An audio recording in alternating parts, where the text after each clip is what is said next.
ಒಂದು ವಿಚಾರ ಹಲವಾರು ಅಭಿಪ್ರಾಯಗಳು, ಒಂದು ವಿಷಯ ಹಲವಾರು ಮುಖಗಳು, ಇವುಗಳ ಎಲ್ಲದರ ಒಂದು ಸಮ್ಮಿಲನಗೊಂಡು ಅದರ ಒಂದು ಸ್ವಚ್ಛಂದ ಒಂದು ಹೂರಣ ನಿಮ್ಮ ಮುಂದೆ. ಅದುವೇ ಅಖಾಡ. ನಾನು ನಿಮ್ಮ ಅಪರ್ಣಾ ರಾವ್.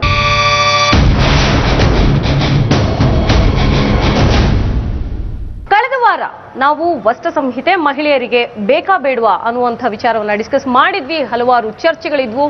ಈ ವಾರ ಹಾಗಾದ್ರೆ ಯಾವ ಒಂದು ವಿಷಯ ನಿಮ್ಮ ಮುಂದೆ ಅನ್ನೋದಕ್ಕೆ, veg or non veg? I love chicken and mutton and pork and fish and beef. No. I'm not saying that on camera. Cut. You're vegetarian just because it's cruel to kill animals.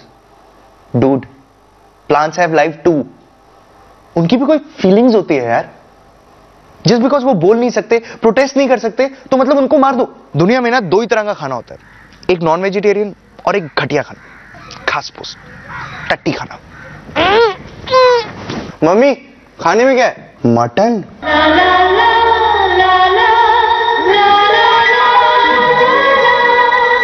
So you are a vegetarian because of religion or because of just fashion? Just asking. ये तो vegetarian है ना, मतलब animal को मारो तो cruelty, और उनके बच्चे उनको खा जाओ, वो भी पैदा होने से पहले. छी यार, छी. How could you even think I'm a non-vegetarian? I'm a vegetarian only, but I eat egg. It comes from eggplant. तुमने आज चिकन खाया है and you want to kiss me?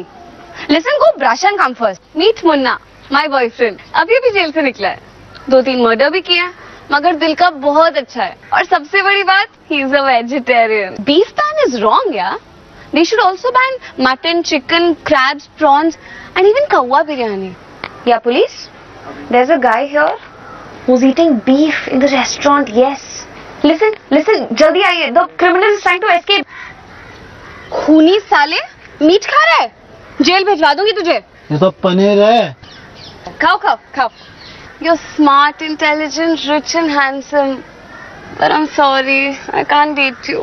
Because you're a non-vegetarian. ಯಾವುದು ಉತ್ತಮ, ಯಾಕೆ ಉತ್ತಮ, ಇಷ್ಟೆಲ್ಲ ಒಂದು ಚರ್ಚೆ, ಅವರವರ ಅಭಿಪ್ರಾಯಗಳನ್ನ ಮಂಡಿಸೋದಕ್ಕೆ ಇಲ್ಲಿ ಯುವ ಕಟ್ಟಾಳುಗಳು ನಮ್ಮ ಮುಂದೆ ಇದ್ದಾರೆ. ಫಸ್ಟ್ ಆಫ್ ಆಲ್, ಈ ಒಂದು ಪ್ರೋಗ್ರಾಮ್ಗೆ ಒಬ್ಬ ಹಿರಿಯ ವ್ಯಕ್ತಿಯೊಬ್ರು ವಿಶೇಷ ಅತಿಥಿಯಾಗಿ ಬಂದಿದ್ದಾರೆ. ಅವರನ್ನು ನಾನು ಸ್ವಾಗತಿಸಲೇಬೇಕು. ಕೆ.ಸಿ. ರಘು. ಇವರ ಬಗ್ಗೆ ಬಹುಶಃ ಕೇಳಿಲ್ಲ ಅನ್ನುವಂಥ ವ್ಯಕ್ತಿಗಳೇ ಇರ್ಲಿಕ್ಕಿಲ್ಲ. ಬಹುಶಃ ಎಲ್ಲಾ ವಾಹಿನಿಗಳಲ್ಲೂ ಸಾಮಾನ್ಯ ನಾವು ಇವರ ಮುಖ ಸಾಮಾನ್ಯವಾಗಿ ಚಿರಪರಿಚಿತವಾಗಿದೆ. ಖ್ಯಾತ ಅಂಕಣಕಾರರು, ಬರಹಗಾರರು, ಮೇಲಾಗಿ ಆಹಾರ ತಜ್ಞರು. ಸರ್, ಕಾರ್ಯಕ್ರಮಕ್ಕೆ ಆತ್ಮೀಯವಾದ ಸ್ವಾಗತ ಸರ್. ಎಸ್, ಯುವ ಕಟ್ಟಾಳುಗಳು ಅಂತ ಹೇಳಿದೀನಿ. ಯುವ ಮನಸ್ಸುಗಳು ಇಲ್ಲಿವೆ. UVC ಕಾಲೇಜ್, ಗ್ಲೋಬಲ್ ಅಕಾಡೆಮಿ, ಬದುಕು ಕಮ್ಯುನಿಟಿ ಕಾಲೇಜ್, SKSIT ಕಾಲೇಜ್, ಹಾಗೇನೆ PS ಕಾಲೇಜಿಂದ ವಿವಿಧ ಒಂದು ಅಭಿಪ್ರಾಯಗಳನ್ನ ಹೊತ್ತು ಬಂದಿದ್ದಾರೆ. ಅಭಿಪ್ರಾಯಗಳನ್ನ ನಿಮ್ಮ ಮುಂದೆ ಮಂಡಿಸಕ್ಕೆ ರೆಡಿ ಆಗಿದ್ದಾರೆ. Yes or no? Yes. So ಈ ಕಡೆ ಇರೋರು ವೆಜ್ಜಾ ನಾನ್ ವೆಜ್ಜಾ? ಸಸ್ಯಾಹಾರ. ಓಕೆ, ನೀವು ಸೊ ನಾನ್ ವೆಜ್ ಪರ ಮಾತನಾಡೋದಕ್ಕೆ ಬಂದಿದ್ದೀರಿ. ಸೊ ಯಾರು ಸ್ಟಾರ್ಟ್ ಮಾಡ್ತೀರಾ first? Veg? Yes. Why veg? You are what you eat. Okay. And what you eat becomes a part of who you are. Okay. ನಾವ್ ಏನ್ ತಿಂತೀವಿ ನಮ್ಮಲ್ಲಿ ಒಂದು ಅಂಗ ಆಗುತ್ತದೆ, ನಮ್ಮಲ್ಲಿ ಒಂದಾಗೋಗುತ್ತೆ. So it is been scientifically proven, scientifically prove ಆಗಿದೆ. ವೆಜಿಟೇರಿಯನ್ ಫುಡ್, ಸಸ್ಯಾಹಾರ ಏನಿದೆ ಅದು ಈಸಿ ಟು ಡೈಜೆಸ್ಟ್. ನಮ್ಮಲ್ಲಿ ಅದು ಈಸಿಯಾಗಿ ಡೈಜೆಸ್ಟ್ ಆಗುತ್ತೆ ಕಂಪೇರ್ಡ್ ಟು ನಾನ್ ವೆಜ್. ಅದಕ್ಕೆ ನಾವು ಹಾಸ್ಪಿಟಲ್ಸ್ಗೆ ಹೋದಾಗ ವೆನ್ ಅ ಪರ್ಸನ್ ಇಸ್ ಸಿಕ್, ಯಾರಿಗೆ ಹುಷಾರಿಲ್ಲ, ಯಾರ ಬಾಡಿಲಿ ಡೈಜೆಸ್ಟ್ ಮಾಡ್ಕೊಳ್ಳೋ ಕೆಪಾಸಿಟಿ ಏನು ಕಮ್ಮಿ ಆಗಿದೆ ಅಂಥವ್ರಿಗೆ ವೆಜಿಟೇರಿಯನ್ ಫುಡ್ನ ಪ್ರಿಸ್ಕ್ರೈಬ್ ಮಾಡ್ತಾರೆ. This shows that our body needs more vegetarian food. ನಮಗೆ ವೆಜಿಟೇರಿಯನ್ ಫುಡ್ ಏನು ಬೇಕಿದೆ. ಡಾಕ್ಟರ್ಸ್ ಯಾವಾಗಲೂ ವೆಜಿಟೇರಿಯನ್ ಫುಡ್ ನ ಪ್ರಿಸ್ಕ್ರೈಬ್ ಮಾಡ್ತಾರೆ. I don't think so doctors would prescribe diet. More than prescribe, ಏನು ಪೇಷಂಟ್ಗೆ ಏನು ಆಹಾರ ಇದೆ, ವಿ ಯೂಶಲಿ ಡೋಂಟ್ ಸಿ ಅದು ನಾನ್ ವೆಜ್ ಕೊಡೋದು ನಾವೆಲ್ಲೂ ನೋಡ್ಬೋದು. It's usually veg, something subtle. ಏನ್ ಹೇಳ್ತೀರಿ? ನನ್ನ ಗೆಳೆಯರ ಮೊದಲನೇ ಮಾತೆ ನನಗೆ ನಗು ಬರಿಸ್ತು. ವಾಟ್ ವಿ ಆರ್ ಅಂತ. ನಿಮ್ಮ ಪ್ರಕಾರ ನಾನು ಮೀನ್ ತಿಂದು ಈಜ್ ಕಲ್ತ್ಬಿಡ್ತೀನ? ಇಲ್ಲ, ನಾವು ಏನು ತಿಂತೀವೋ ಅದು ನಮ್ಮ ಇಷ್ಟ, ನಮ್ಮ ಬದುಕು ಅದು ನಮ್ಮ ಹವ್ಯಾಸಗಳಿಂದ ಬರುತ್ತೆ. ಓಕೆ, ನನಗನ್ಸುತ್ತೆ ಇಲ್ಲಿ ಇವ್ರಂದ್ರು ಒಂದು ಮಾತು, ಅಂದ್ರೆ ಏನು ತಿಂತೀವೋ ಅದು ನಾವು ಆಗ್ತೀವಿ ಅನ್ನುವಂಥ ಮಾತನ್ನ ಹೇಳಿದ್ರೆ ಅಂದ್ರೆ ಏನ್ ನಾವು ತಿಂದಿರ್ತೀವೋ ಅದು ನಾವಾಗತ್ತೆ. ನಾವಾಗುತ್ತೆ ಅಲ್ಲ, it becomes a part. Okay okay, ಒಂದು ನಿಮಿಷ. ನೀವು ಬಹುಶಃ ನೀವೆಲ್ಲರೂ ಸದ್ಗುರು ಜಗ್ಗಿ ವಾಸುದೇವ್ ಅವರ ಮಾತನ್ನ ನೀವು ಕೇಳಿರಬಹುದು. ಅವ್ರು ಇಶಾ ಫೌಂಡೇಶನ್ ಅನ್ನುವಂತಹ ಒಂದು ಸಂಸ್ಥೆಯನ್ನ ಮುನ್ನಡೆಸ್ಕೊಂಡು ಬರ್ತಾ ಇದ್ದಾರೆ ಅವರ ನೇತೃತ್ವದಲ್ಲಿ. ಅವರದ್ದೊಂದು ವಿಡಿಯೋ ಇದೆ, ಅದನ್ನ ನೋಡೋಣ. ಅವ್ರು ಏನು ಅಂದ್ರೆ ಒಂದು ಮಾಂಸಾಹಾರದ ಬಗ್ಗೆ ಒಂದು ಮಾತನ್ನ ಹೇಳಿದ್ದಾರೆ. ಸೊ ಅವ್ರು ಏನ್ ಹೇಳಿದ್ದಾರೆ, let's have a look. Now, when it comes to food, what it means is we are taking another life, whatever that is. It may be plant life, animal life, whatever.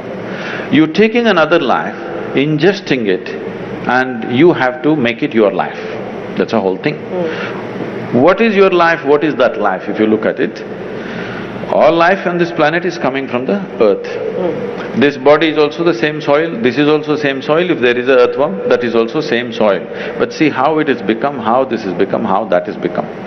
If you eat a mango, this mango becomes a woman in you. If I eat a mango, the same mango becomes a man in me. If a cow eats a mango, the same mango becomes a cow in the cow. Why is this happening? There is a certain information or software in you.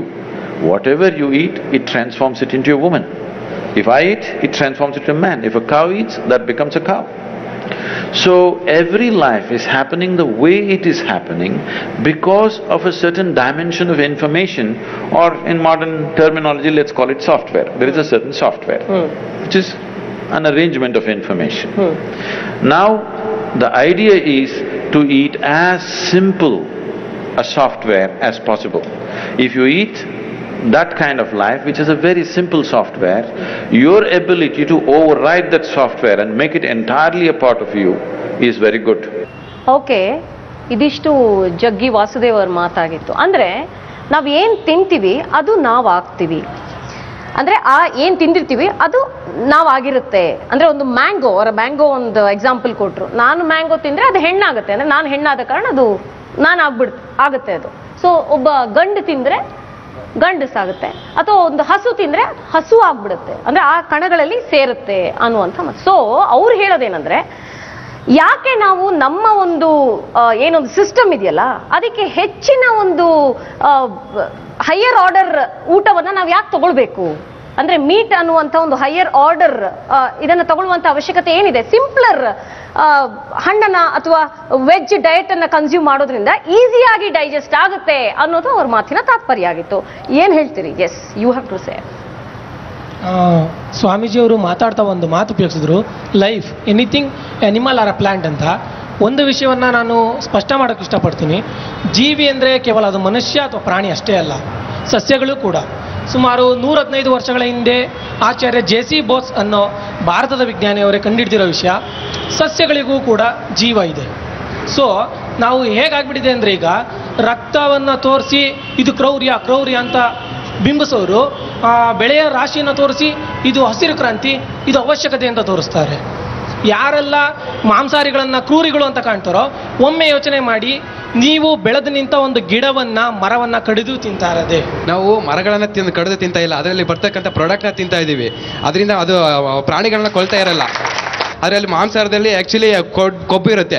ಅದರಿಂದ ಹಲವಾರು ಮಾಂಸಾಹಾರ ಸೇವಿಸಿದ್ರೆ ಹಲವಾರು ರೋಗಗಳು ಬರ್ತವೆ. ಇವಾಗ ನೋಡಿ, diabetes ಇರ್ಬೋದು, hyper tension ಇರ್ಬೋದು, ಹೃದಯಕ್ಕೆ ಸಂಬಂಧಪಟ್ಟಂಥ ರೋಗಗಳು ಸಹ ಬರ್ತವೆ. ಸೊ ಡಯಾಬಿಟಿಸ್ ಮಾಂಸಾಹಾರ ಸೇವನೆಯಿಂದ ಬರುತ್ತೆ ಸರ್? ಬಹುಶಃ ಏನು ಹೇಳ್ತೀವಿ ಅಂದ್ರೆ, ನಾವು ಈಗ ಡಯಾಬಿಟಿಸ್ಗೆ ಒಂದು ಕಾರಣ, ಹೆಚ್ಚಿನ ಕಾರಣ ನಾವು ಸೀರಿಯಲ್ ಏಕದಳ ಧಾನ್ಯವನ್ನ, ಅದರಲ್ಲೂ ಸ್ಟಾರ್ಚ್, ನಮ್ಮ ದಕ್ಷಿಣ ಭಾರತದ ಊಟವನ್ನ ಅನ್ನದ ಗುಡ್ಡ, ಸಾರಿನ ಹೊಳೆ ಅಂತೀವಿ ನಾವು. ಅನ್ನದ ಗುಡ್ಡ, ಬಿಳಿ ಅನ್ನದ ಗುಡ್ಡ ಹೆಚ್ಚಾದಂತೆ ಸ್ಟಾರ್ಚ್, ರಿಫೈನ್, ಅದಕ್ಕೆ ನಮ್ಮಲ್ಲಿ ಹೇಳ್ತಾರೆ ಸೀರಿಯಲ್ಸ್ ಜಾಸ್ತಿ ಇಂದ ಸೀರಿಯಲ್ ಕಿಲ್ಲರ್ ಅಂತಾರೆ. ಹಾಗಿರ್ತಕ್ಕಂಥದ್ದು. ಮತ್ತೆ ನೀವು ಹೇಳಿದ್ರಲ್ಲ ಏನು ನಾವು ಆಗ್ತೀವಿ ಅಂತ ಹೇಳಿ, ಹಾಗೆ ನೋಡಿದರೆ Hitler was a vegetarian and a teetotaller. ಕುಡಿತಾ ಇರಲಿಲ್ಲ, ಮಾಂಸ ತಿಂತಿರ್ಲಿ. ಲೋಮಾ ಲಿಂಡಾ ಯೂನಿವರ್ಸಿಟಿ ಅಂತ ಒಂದಿದೆ ಕ್ಯಾಲಿಫೋರ್ನಿಯಾಲಿ. 2012 ಒಂದು ದೊಡ್ಡ ಪ್ರಮಾಣದ ಒಂದು ರಿಸರ್ಚ್ ಮಾಡಿದೆ. ಅದರಲ್ಲಿ ಪ್ರೂವ್ ಆದ ಪ್ರಕಾರ ಸಸ್ಯಾಹಾರಿಗಳು they have a 32% less chance of getting a heart disease compared to non vegetarian. Why so? ಅಂದ್ರೆ ಏನಂತ ಕ್ಲೈಮ್ ಮಾಡಿದೆ ಆ ರಿಸರ್ಚ್? ಬಿಕಾಸ್ ನಾವು ಏನು ಮಾಂಸ ತಿಂತೀವಿ ಅದು ನಮ್ಮ ಬಾಡಿ ಏನು ಡೈಜೆಸ್ಟ್ ಮಾಡುತ್ತೆ, how we process the food, that leads to more chances of getting a heart disease, cholesterol or diabetes, and it is scientifically proven in a mass scale. Bharat 40% vegetarians. ಮಾಂಸ ತಿನ್ನೋದು 5 kg ಪರ್ ಕ್ಯಾಪಿಟ ಒಂದು ವರ್ಷಕ್ಕೆ, ಅತಿ ಭಾಳ low per capita. ಅಲ್ಲಿ 100 kg ತಿಂತಾರೆ ವರ್ಷಕ್ಕೆ. ಆದರೆ ಹಾರ್ಟ್ ಅಟ್ಯಾಕಿಗೆ ಕ್ಯಾಪಿಟಲ್ಲು, ಡಯಾಬಿಟಿಸ್ಗೆ ಕ್ಯಾಪಿಟಲ್ಲು ಇಂಡಿಯಾ. ಸದ್ಗುರು ಜಗ್ಗಿ ವಾಸುದೇವ್ ಅವರು ಹೇಳ್ತಾರೆ, ಮ್ಯಾಂಗೋವನ್ನ ಒಂದು ಹೆಣ್ಣು ತಿಂದಾಗ ಅದು ಹೆಣ್ಣಾಗಿ ಕನ್ವರ್ಟ್ ಆಗುತ್ತೆ, ಅದೇ ಪುರುಷ ತಿಂದಾಗ ಪುರುಷನಾಗಿ ಕನ್ವರ್ಟ್ ಆಗುತ್ತೆ, ಕವ್ ತಿಂದಾಗ ಕವ್ವಾಗಿ ಕನ್ವರ್ಟ್ ಆಗುತ್ತೆ ಅಂತ ಹೇಳ್ತಾರೆ. ಬಟ್ ಆ್ಯಕ್ಚುಲಿ ಅದು ಎನರ್ಜಿ ಟ್ರಾನ್ಸ್ಫಾರ್ಮ್ ಆಗುತ್ತೆ, ಶಕ್ತಿಯ ರೂಪಾಂತರ ಆಗುತ್ತೆ. ಒಂದು ರೂಪದಲ್ಲಿ ಇರ್ತಕ್ಕಂಥ ಶಕ್ತಿ ಇನ್ನೊಂದು ರೂಪದಲ್ಲಿ ದೇಹಕ್ಕೆ ರೂಪಾಂತರ ಆಗೋದು ಅಷ್ಟೇ ಹೊರತು ನಾವು ಆಹಾರದಿಂದಾನೇ ಅವರ ವ್ಯಕ್ತಿತ್ವವನ್ನು ಅಳೆಯೋದು ತಪ್ಪು ಅಂತ ನನ್ನ ಅನಿಸಿಕೆ. ಆಹಾರದಿಂದ ಒಬ್ಬ ವ್ಯಕ್ತಿಯ ವ್ಯಕ್ತಿತ್ವವನ್ನ ಅಳಿಯೋದು ತಪ್ಪು ಅನ್ನೋದು ಅವರ ಇದು. ಅಂದ್ರೆ ಆಹಾರ ತಗೊಂಡ ತಕ್ಷಣ ಅದು ಹೇಗೆ ನಮ್ಮ ಒಂದು ಬಿಹೇವಿಯರಲ್ ಚೇಂಜಸ್ ಹೆಂಗಾಗಕ್ ಸಾಧ್ಯ? ಈಗ ಕಾರ್ನಿವೋರ್ಸ್, ಯಾವ ಮಾಂಸಾಹಾರಿ ಪ್ರಾಣಿಗಳು ಸಹ ಅವ್ರಿಗಿರುವಂಥ ಕರಳು ದಪ್ಪ ಕರಳು ಹಾಗೂ ಸಣ್ಣ ಕರಳುಗಳಲ್ಲಿ ಅದರ ಉದ್ದವೂ ಸಹ ಕಡಿತ. ಆದರೆ ಮಾನವರು ಸಸ್ಯಾಹಾರಿಗಳಿಗೆ ಅನುಗುಣವಾಗಿ ಉದ್ದವಾಗಿರುವಂಥ ಕರುಳು ಸಣ್ಣವಾಗಿರುವುದು ಹಾಗೂ ದಪ್ಪ ಕರುಳು ಸಹ ಉದ್ದವಾಗಿದ್ದು ಅದು ಸಸ್ಯಾಹಾರಕ್ಕೆ ಮಾತ್ರ ಅನುಗುಣ ಹೊರತು ಅದು ಮಾಂಸಾಹಾರಕ್ಕೆ ಅನುಗುಣವಲ್ಲ. ಆಗನಿಂದಲೂ ಸಹ ನಮ್ಮ ದೇಹ ಸಸ್ಯಾಹಾರಕ್ಕೆ ಅನುಗುಣವಾಗಿ ಬಂದಿದೆ. ಸೊ ವೀಕ್ಷಕರೇ, ಅಖಾಡ ಮುಂದುವರಿತೆ. ಅಂದ್ರೆ ವೆಜ್ ನವರು ಅವ್ರದೇ ಆದ ಒಂದು ಅಭಿಪ್ರಾಯವನ್ನ ಮಂಡಿಸ್ತಾ ಇದ್ದಾರೆ. ಇನ್ನು ನಾನ್ ವೆಜ್ ಅವರು ಕೂಡ ಇನ್ನೂ ಯಾಕೋ ಒಂದ್ ಸ್ವಲ್ಪ ಗೇರಪ್ ಆಗ್ಬೇಕು, ಯಾಕೋ ಆ ಕಡೆಯಿಂದ ವಾಯ್ಸ್ ಬರ್ತಾ ಇಲ್ಲ, ಯಾಕೆ ಬರ್ತಿಲ್ಲ ನನಗೆ ಗೊತ್ತಿಲ್ಲ. ಕೇಳ್ತೀನಿ, ಅದಕ್ಕೂ ಮುಂಚೆ ಒಂದು ಬ್ರೇಕ್ ತಗೊಂಡ್ಬರೋಣ.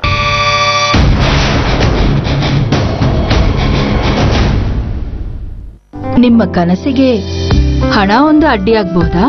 ಅಟ್ಟಿಕಾ ಗೋಲ್ಡ್ ಕಂಪನಿಗೆ ಬನ್ನಿ. ಬೇರೆ ಎಲ್ಲಾದರೂ ಅಡವಿಟ್ಟ ನಿಮ್ಮ ಚಿನ್ನವನ್ನು ಬಿಡಿಸಿ ಇಂದಿನ ಆನ್ಲೈನ್ ರೇಟ್ಗೆ ಕೊಂಡು ಡಿಫರೆನ್ಸ್ ಅಮೌಂಟ್ ನಿಮಗೆ ಕೊಡ್ತಾರೆ. 1 ಲಕ್ಷಕ್ಕಿಂತ ಹೆಚ್ಚಿನ happy customers. Attica gold company. ನಿಮ್ಮ ಕನಸುಗಳು ನನಸಾಗಲಿ.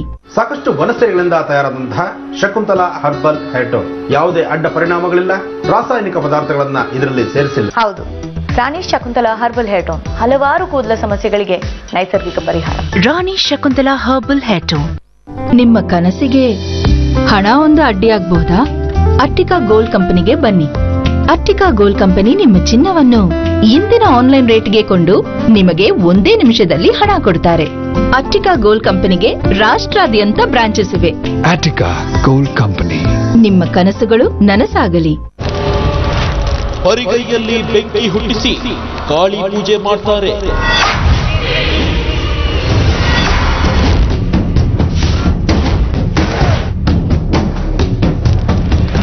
ಬೇವಿನ ಸೊಪ್ಪಿಂದ ಕಚ್ಚೋ ಚೇಳುಗಳನ್ನ ಸೃಷ್ಟಿ ಮಾಡ್ತಾರೆ.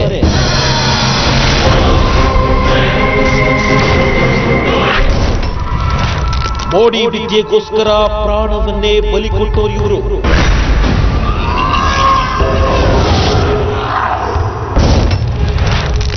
ಇದು ಪುರಾತನ ಪವಾಡ ವಿದ್ಯೆಯ ಥ್ರಿಲ್ಲಿಂಗ್ ಸ್ಟೋರಿ. ಮಾಯಾವಿಗಳು.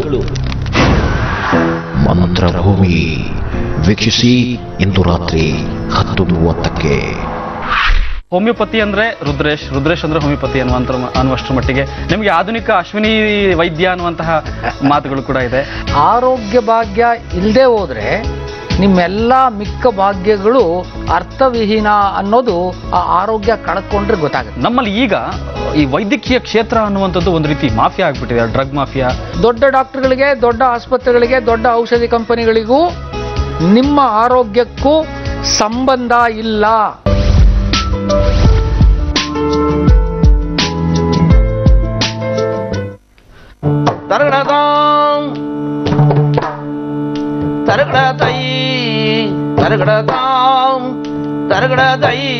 ಯಕ್ಷಗಾನ ಅಂದ್ರೆ ಮೊದಲು ಆಗ್ತಿರ್ಲಿಲ್ಲ ನೋಡ್ತಾನೆ ಇರ್ಲಿಲ್ಲ. ಅದೇನೋ ಒಂದಿಷ್ಟು ಹೋಗೋದು ಬಡಿಯೋದು ಅಂತ ಈ ಭಾವನೆಗಳಿತ್ತು. ಯಾರೋ ಒಬ್ರು ತುಂಬಾ ಮೆಲೋಡಿಯಾಗಿ ಹಾಡ್ತಾ ಇತ್ತು, ಬಹಳ ಮೆಲೋಡಿ ವಾಯ್ಸ್. ಸಂಗೀತದ ಆಸಕ್ತಿ ನಿಮ್ಮನ್ನ ಯಕ್ಷಗಾನದ ಕಡೆಗೆ ಕೇಳ್ಕೊಂಡು ಪಾಗ ಘುಂಗರು ಬಾಂಧ ಮೇರ ನಾಚೀರೆ ಪಾಗ ಘುಂಗರು ಬಾಂಧ ಮೇರ. ಏನಾದ್ರೂ ಧಾರೇಶ್ವರ ಹೆಸರು ಮಾಡದಿದ್ರೆ ಹೊಸ ಗಿಮಿಕ್ಸ್ಗಳಿಂದ ಖಂಡಿತ ಅಲ್ಲ. ಫೌಂಡೇಶನ್ ಅಂದ್ರೆ ನಾರಾಯಣಪ್ಪ ಉಪ್ಪೂರ್ ಗುರುಗಳು ಮತ್ತೆ ಕಾಳಿಂಗನವರು ದುರ್ಗಪ್ಪ ಗುಡಿಗಾರರು ಇವ್ರು ಹಾಕಿದ ಫೌಂಡೇಶನ್ ಗಟ್ಟಿ ಇದೆ ಅಂತ ಹೇಳಿ. ಪರಮ ಪುರುಷ ವಿಶ್ವಮೂರ್ತಿಯ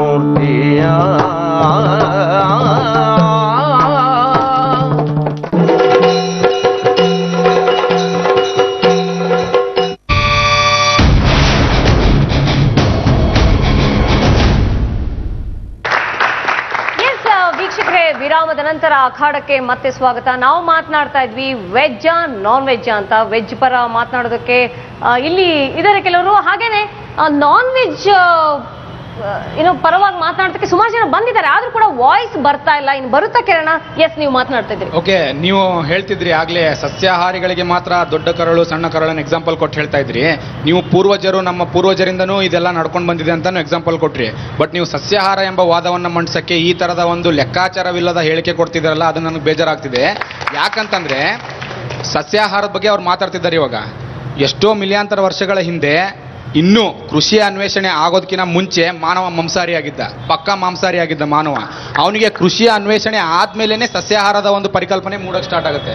ಕೃಷಿಯ ಅನ್ವೇಷಣೆ ಆದ್ಮೇಲೆ ಅವನು ಸಸ್ಯಾಹಾರವನ್ನ ಮಂಡಿಸಕ್ಕೆ ಈ ಧಾರ್ಮಿಕತೆ ಎಲ್ಲ ಇದೆಯಲ್ಲ, ಅದು ಬೆಳೆದ ಮೇಲೆ ಅವರು ಆ ಧಾರ್ಮಿಕತೆಯನ್ನ ಇಡೀ ದೇಶಾದ್ಯಂತ ಇಡೀ ಜಗತ್ತಿನಾದ್ಯಂತ ಪ್ರಸಾರ ಮಾಡಕ್ಕೆ ಹುಟ್ಟಿಸಿದಂತಹ ಒಂದಿಷ್ಟು ವಾದಗಳವೆಲ್ಲ. ಸಸ್ಯಾಹಾರವನ್ನೇ ಸೇವನೆ ಮಾಡಬೇಕು, ಮಾಂಸಾಹಾರ ಸೇವನೆ ನಿಷಿದ್ಧ, ಆ ತರ ಈ ತರ ಅಂತ ಎಲ್ಲ ಅದನ್ನ ಅವರು ಮಾಡ್ತಾರೆ. ಹೌದು, ಯಾಕಂದ್ರೆ ಕೃಷಿ ಅನ್ನುವಂಥ ಒಂದು ಪದ್ಧತಿ ಶುರು ಆಗುವ ಮುಂಚೆ ಬಹುಶಃ ಆ ಒಂದು ಹೋಮೋಸಪಿಯನ್ಸ್, ಆ ಮನುಷ್ಯ ಅನ್ನುವಂಥ ಒಬ್ಬ ವ್ಯಕ್ತಿ ಭೂಮಿಗೆ ಬಂದಾಗ ಏನು ಇರಲಿಲ್ಲ, ಅಂದ್ರೆ ಏನ್ ಸಿಕ್ತಿತ್ತೋ ಅದನ್ನ ತಿಂತಿದ್ದ ಅನ್ನುವಂಥ ಮಾತು ಇದೆ, ಅಂದ್ರೆ ಹಲವಾರು ಕಡೆ ಉಲ್ಲೇಖ. ಸೊ ನೀವೇನ್ ಹೇಳ್ತೀರಾ? ಹೌದು, ತಿಂತಿದ್ದ.